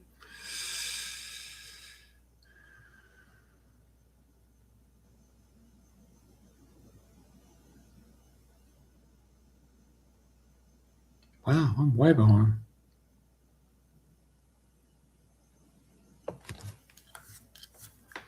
Oh, there we go. Tech bits and pieces. There's not much of the British rust left on the Alpine. The rear rail mods look great for the four-link. Thank you, sir. Awesome. Yeah, no, there's a lot of that Alpine has ended up in the dumpster.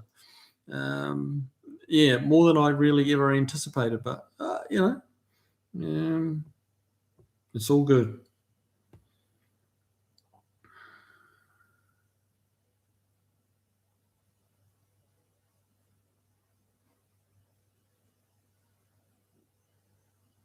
Mopar Man, never got much into BSG, but did watch movies like The Black Hole and Last Starfighter. There you go.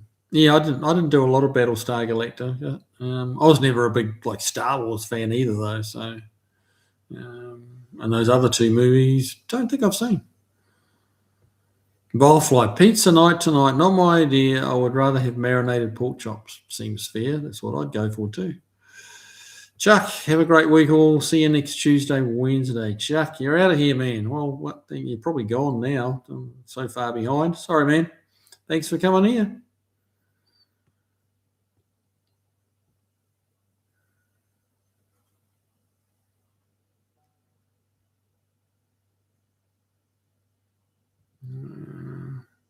Jeff Hutchins, oh yeah, love Barra. GM 4200 is awesome. Hemi 6, etc. The 2JZ is too fast and furious for me. They're great, but wouldn't want anyone to see me with one. Also, V8 sound way better. Oh, well, yeah, you can't. I mean, yeah, you can't beat the sound of a V8. You really can't. There's some V10s and V12s that sound pretty amazing, but V8's just its own song, its own music. Barracuda, I think I'll go back to using lacquer paint on my own cars. You can still get it from PPG, clear coat and colours. In my experience, it dries out hard enough to be about as scratch resistant as 2K. Yeah, you can't buy it here. You can't buy lacquer here. Pretty much, yeah, it's pretty much impossible to get at any kind of wholesale level. I think Duplicolor was.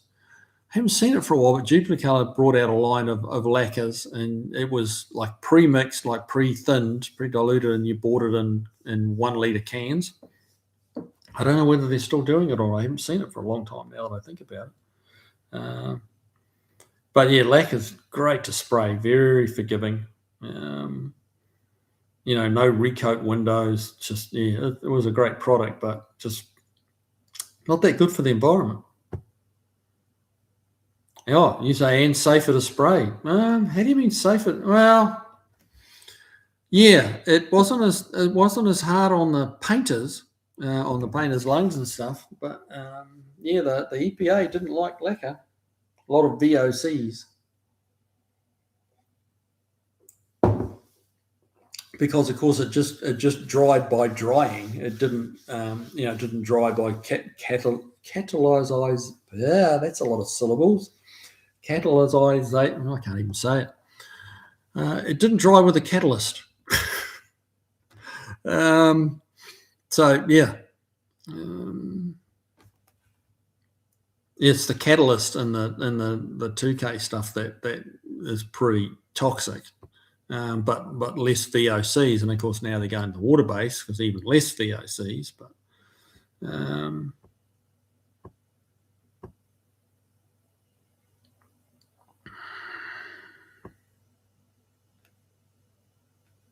Beagle Bob, considering some of the Chrysler motors from the mid-2000s use solenoid to hydraulically actuate exhaust valves, I can deal with a mazer vacuum. Fair enough. I didn't realise Mopar did that. Hydraulically actuated exhaust valves. Didn't know that. I know in Formula One they had pneumatic valves. I'm not sure whether they still do.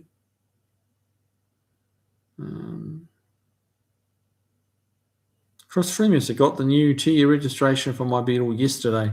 $37.50. Wow. Cheap. Regular plates. Oh, they're not even specialty plates. Just $37.50 for 2 years. Wow. That is cheap.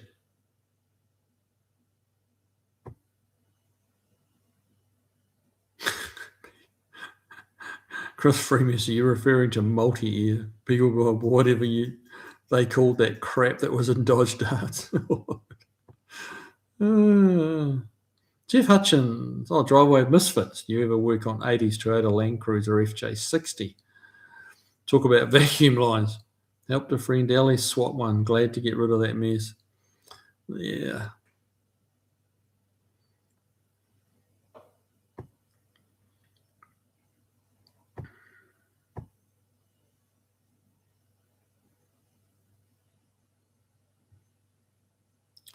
Todd and I, back in the 40s, after he got out of the Army Air Corps in World War II, my dad put a Ford inline 6 in his 33 Plymouth Coupe. Engine was so long, you had to change the rear spark plug from inside the car. Sounds like a Sunbeam Tiger. Mark Coronet, in Washington, you can pick up whatever plate you want and register it with your Classic. I kept the Mexican plate on the front, 69 GDS, and found a 69 Washington dealer plate I put on the rear, no issues. Wow, different plates, front and rear? Ooh, that'd be a bit of a no-no here, I think.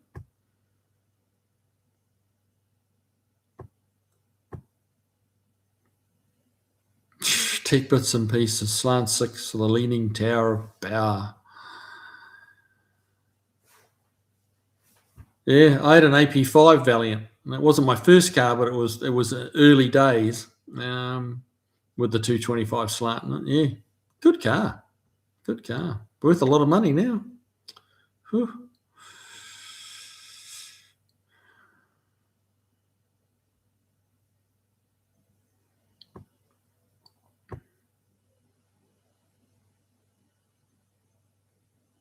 Firefly. 80s import vacuum lines were annoying. It did make me invent the bucket test. Huge cup of water poured on the vacuum hoses. Oh, wow. The bucket test.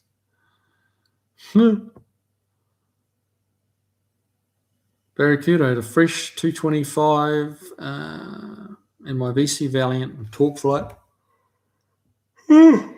Headers and twin exhaust. Wasn't a V8 beta, but it was no slouch either.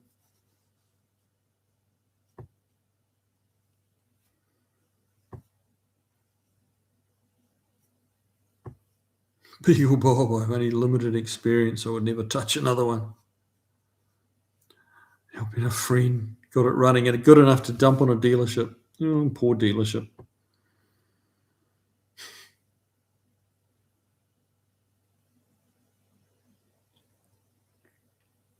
Mopar man, I told my dad one time I want the Dirty Harry 44 Magnum. He said, "What do you want a hand cannon for?" I said, "Just cause." Exactly. Seen some for sale online the other day. Smith & Wesson model 29.2-2. Okay. So you're getting out of my wheelhouse when you start getting into guns. That's okay.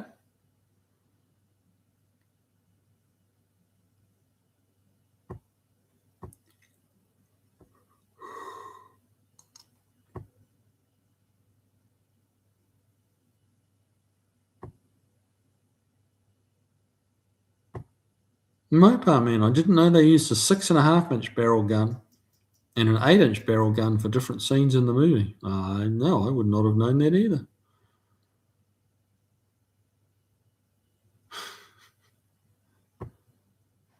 Firefly. No, they're talking about the valve train, mate, but you probably know that knowing you. You're probably just winding everyone up.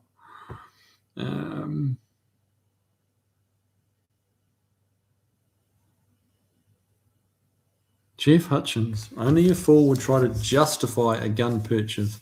Need is the dirtiest word in my gun shop. I throw you right out if you say need. Want is the only thing that matters. There you go. Oh, hardcore gun guy, huh, Jeff? Just never been part of my world.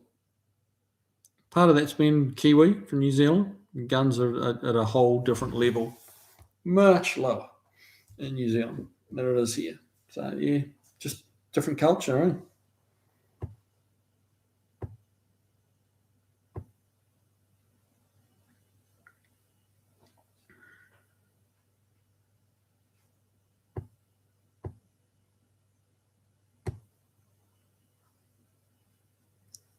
Brad Easton, a good straight six is a great engine, especially with power adders like superchargers, easy power. Yeah, absolutely.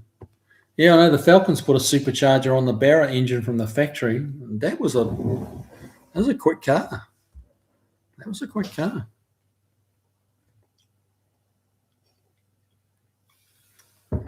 Pretty sure they turboed them as well from the factory, those Barras, but I couldn't tell you which one went better, the supercharger or the turbo.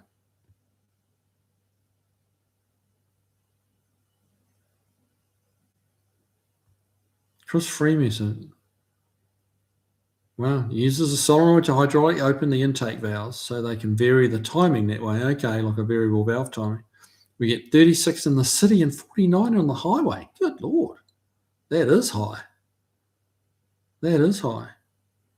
My kids' little Fords, little four-banger Fords, they get 40-ish, but not 49.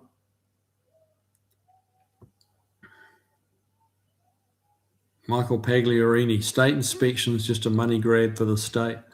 I had my IR cert, didn't renew it last time around. Got tired of paying for the ASE test.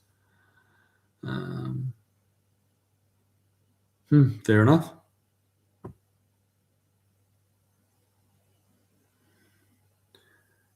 El Moran. I think that's how we say it. Been a while since I've watched live. Hello from Surprise, Arizona. Enjoying all your videos. Thanks, man. I appreciate it. Thanks for dropping into the live. Surprise, Arizona. Never heard of that place. Interesting name for a town or a city. Surprise. Where are you from? Surprise! Like, what's wrong with you?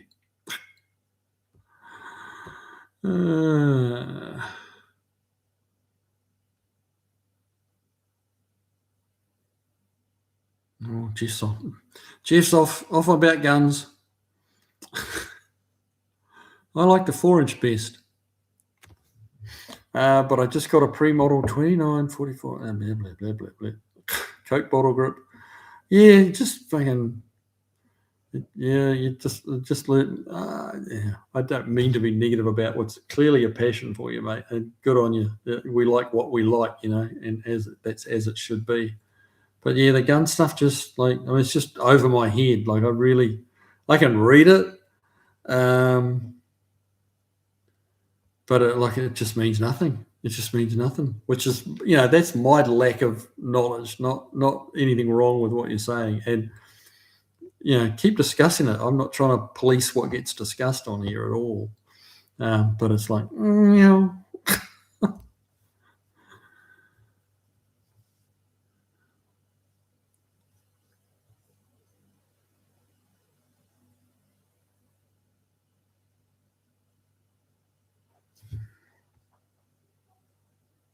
Mopar man, Jeff, when I get my settlement, I'm planning to go to my 2 local gun shop FFL and having them transfer the purchase of that 44 Magnum. It's tough choosing the 6-inch barrel or the 8-inch barrel. 8-inch is more accurate. Yeah, it'd be a bit tough to do a quick draw, wouldn't it? How the hell would I know? It sounds like it.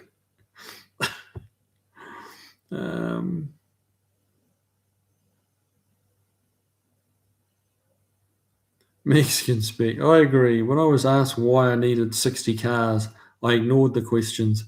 Need had nothing to do with it. Exactly. 60 cars. Have you got 60 cars, Mexican? Good Lord. Wow. Thought I was doing well with like 12 or 13 or something.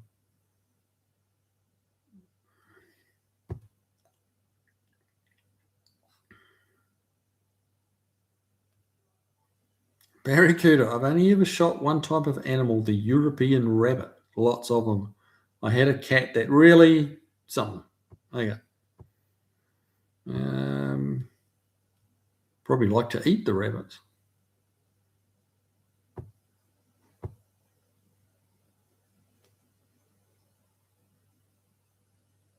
Valfly still think they need to use disc rotary valves like the Wankel torpedo engine patent shows.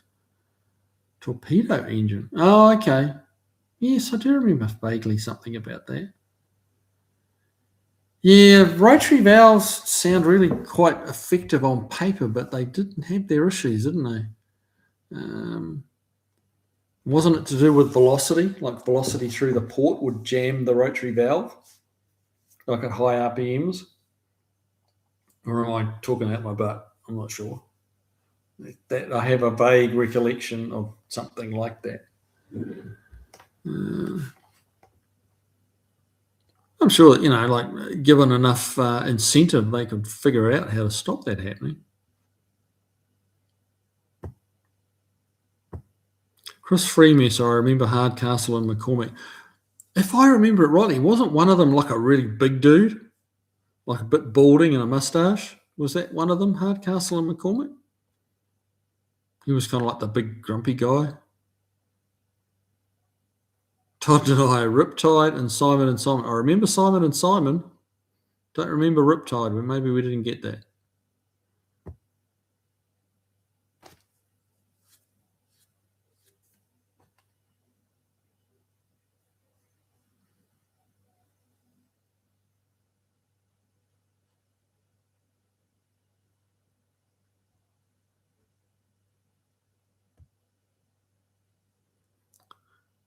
Jono Sikowski. Sikowski? I hope I'm saying that right.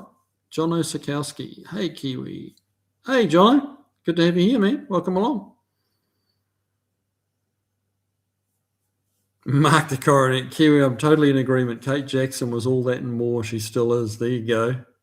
Yeah, she was the cute one.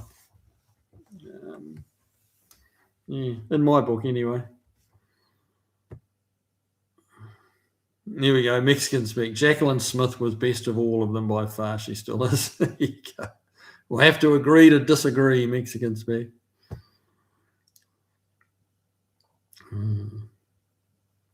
Perhaps it's because Mrs. K looks like Kate Jackson and Mrs. Mexican Speck looks like Jacqueline Smith. Maybe that's why. I think we should stick to that story.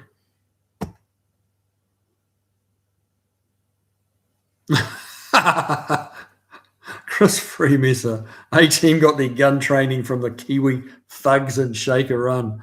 Ain't that the truth? Ain't that the truth?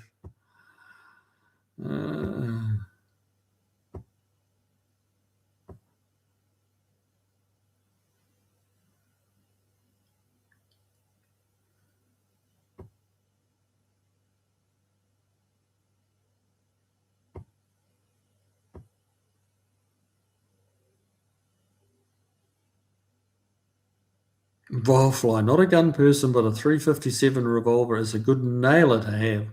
Snub-nosed revolvers can't penetrate much. Okay. Beagle Bob, I got the Alpine notification too late to watch it before the live went live. That's all right, mate. Plenty of time. Plenty of time. Have at it after the live. If you're not heading to the bed.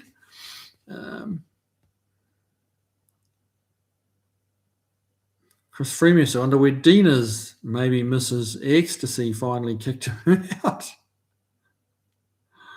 Yes, maybe. So anyone I didn't see anybody respond. Has anyone heard from Tavo around the place? I'm going to have to try and email him too. It's a little concerning that he's kind of been out for a couple of weeks.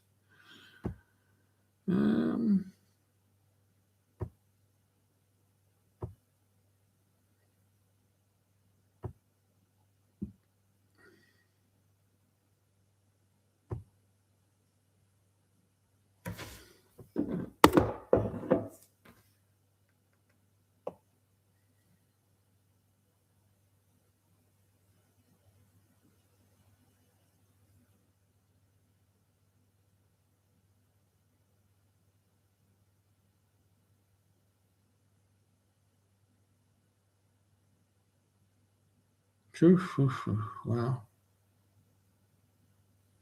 Okay, we're running out of time, so I really need to try and skip through these.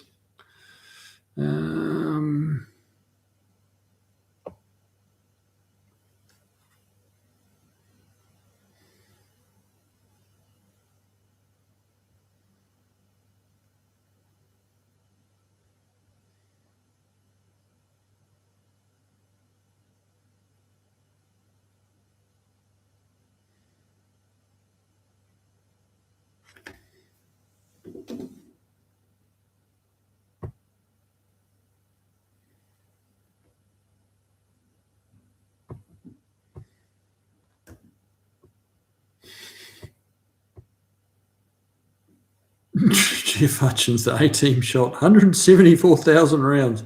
Never hit anybody. Yeah, it's a problem. Oh, Barracuda. Yeah, we had Hardcastle and McCormick on New Zealand TV. Okay.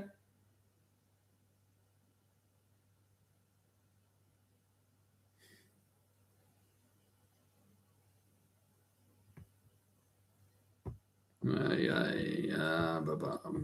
are we going here? Lots of handgun talk. Todd Denai, the Highwayman TV show. I remember the name. I don't really remember the content of the show. Driveway of Misfits. Lacquer is super flammable. They used to finish bowling lanes with lacquer. Insurance companies stopped insuring the centres using it. Wow. Didn't know that. That's interesting. Barracuda Kiwi, I thought I'd let you know about what shocked me last night. I discovered that I had a 1 kilogram can of Milo. Discovered that a 1 kilogram can of Milo now costs $25. Wow.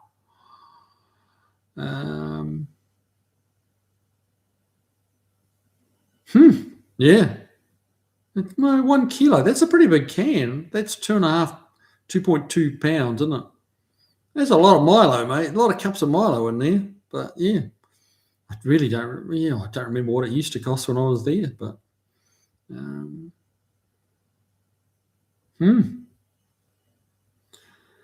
things aren't getting cheaper. That's for sure.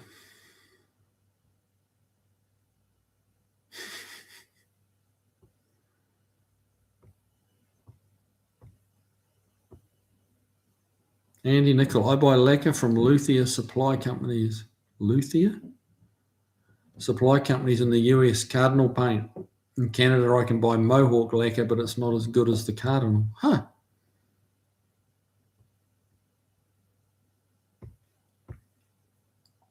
David Bastow, I have a 71 Torino GT. Is there a book that cross-references part numbers so I can use parts from other models of Fords? I would think some Mustangs with Galaxy parts might be the same parts. Yeah, there's a lot of interchangeability there. Quite a bit of suspension stuff is the same. I'm not aware of a book that cross-references it, to be honest with you, bud. There may be one out there. I'm just not aware of it. So, but I do know a lot of the suspension componentry, a lot of the brake componentry is the same. Yeah, obviously, engine, trans, diff, a lot of that's the same. Yeah.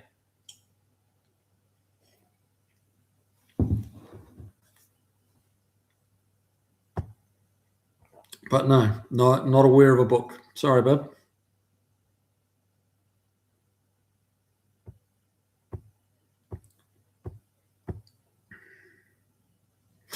Barracuda, F the EPA. Yeah, I kind of agree.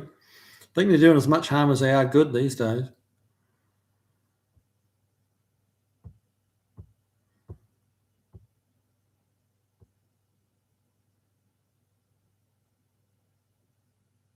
Chris Freeman said, just for the benefit of our non-US friends, not all of us Americans own guns.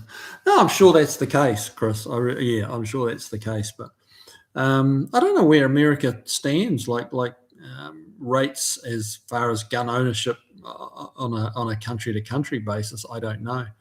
But just the rules in New Zealand are so much stricter. There's just much less gun ownership and yeah, I remember being in a restaurant here in a very early couple of months. We were here, and like 4 cops come in, like plain clothes, and they were all wearing their guns on their belts, and it's like, whoa! Like you just wouldn't ever, like their handguns. You just would never see that in New Zealand. So it was a little bit like we were all like wide-eyed, foreigners going, whoa, look at that, nobody else in the place batted an eyelid. It was just us 4 Kiwis, naive Kiwis going, whoa, is there going to be a gunfight just because 4 guys are sitting down having lunch, silly looking back, but no. Tech bits and pieces. BF Falcon Typhoon with a turbo barrow had 315 kilowatts at the flywheel without tuning. Now, that's about 360 horse, isn't it? I think somewhere around there, 350, 360 horse at the flywheel. That's pretty good, man. 250 cubic inches.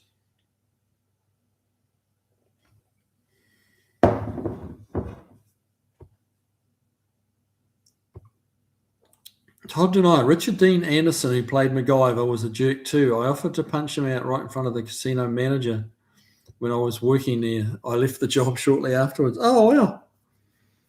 That's funny. I've just been watching reruns of Stargate. Just when I can't find anything else on the TV, and which he was the lead actor in that as well. I never liked MacGyver. It was just too stupid. The stuff the character did with and what he did it with was just too silly for me.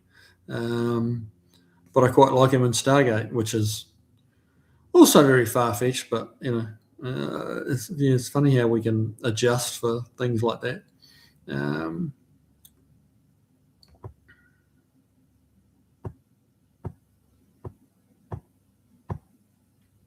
Beagle Bob, surprises on the west end of Phoenix. Oh, okay. There you go. Learn something every day.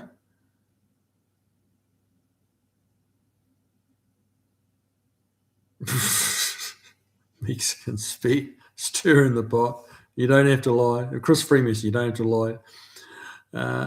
Make them feel more comfortable. All Americans have guns. There you go.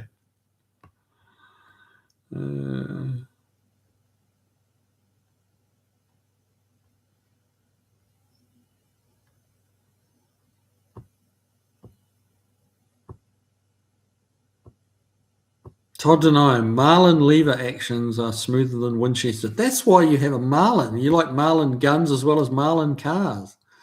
I get it now.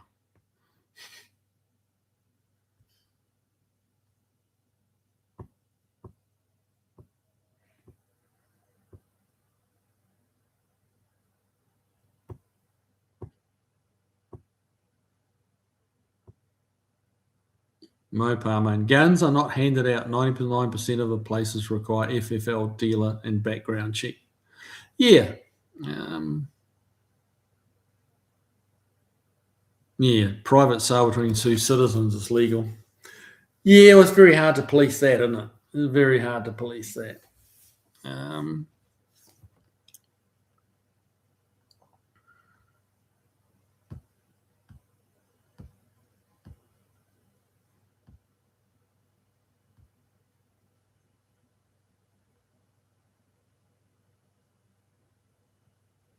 David Barstow, mechanical. I know about Eccles and Summit, but no one else. Yeah, Summit's a pretty good resource. They've got a very good website. So, like if you go looking for parts, they'll usually have a little spot there you can click on there, and it tells you all the different models it does fit, whatever that particular part is. Mexican spec. My buddy's mother was Cheryl Ladd's stunt double. He was on the set with them all. I was so jealous. Yeah, I bet you were. I bet you were. Okay.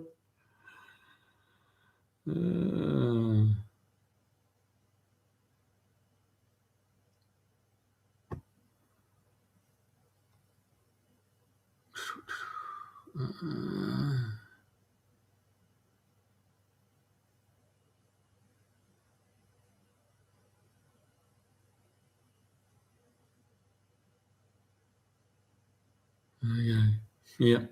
It is getting around that time, guys. It's just after 9. I'm just kind of trickly trying to read through some of this stuff. Vilefly, my potato gun is not a firearm. No, I don't think it qualifies, no. Traditional muzzle loaders are not considered firearms federally in America. Wow. Didn't know that.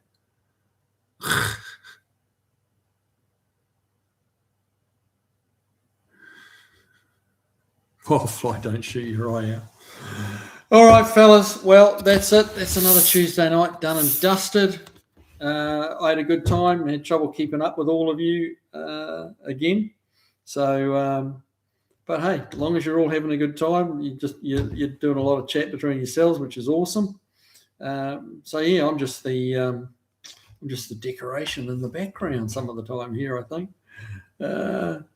So yeah, but I enjoy it. I enjoy reading along with you guys, and it's awesome. So yeah, I do look forward to my Tuesday nights. But it is time to go, and have a great one. Get out there and work on your cars. Have some fun. Get some smiles to the gallon from your toys, and because smiles to the gallon is important. All right, fellas. We'll come back next Tuesday night and tell me all about it. All right. I will see you guys later. Take care, guys.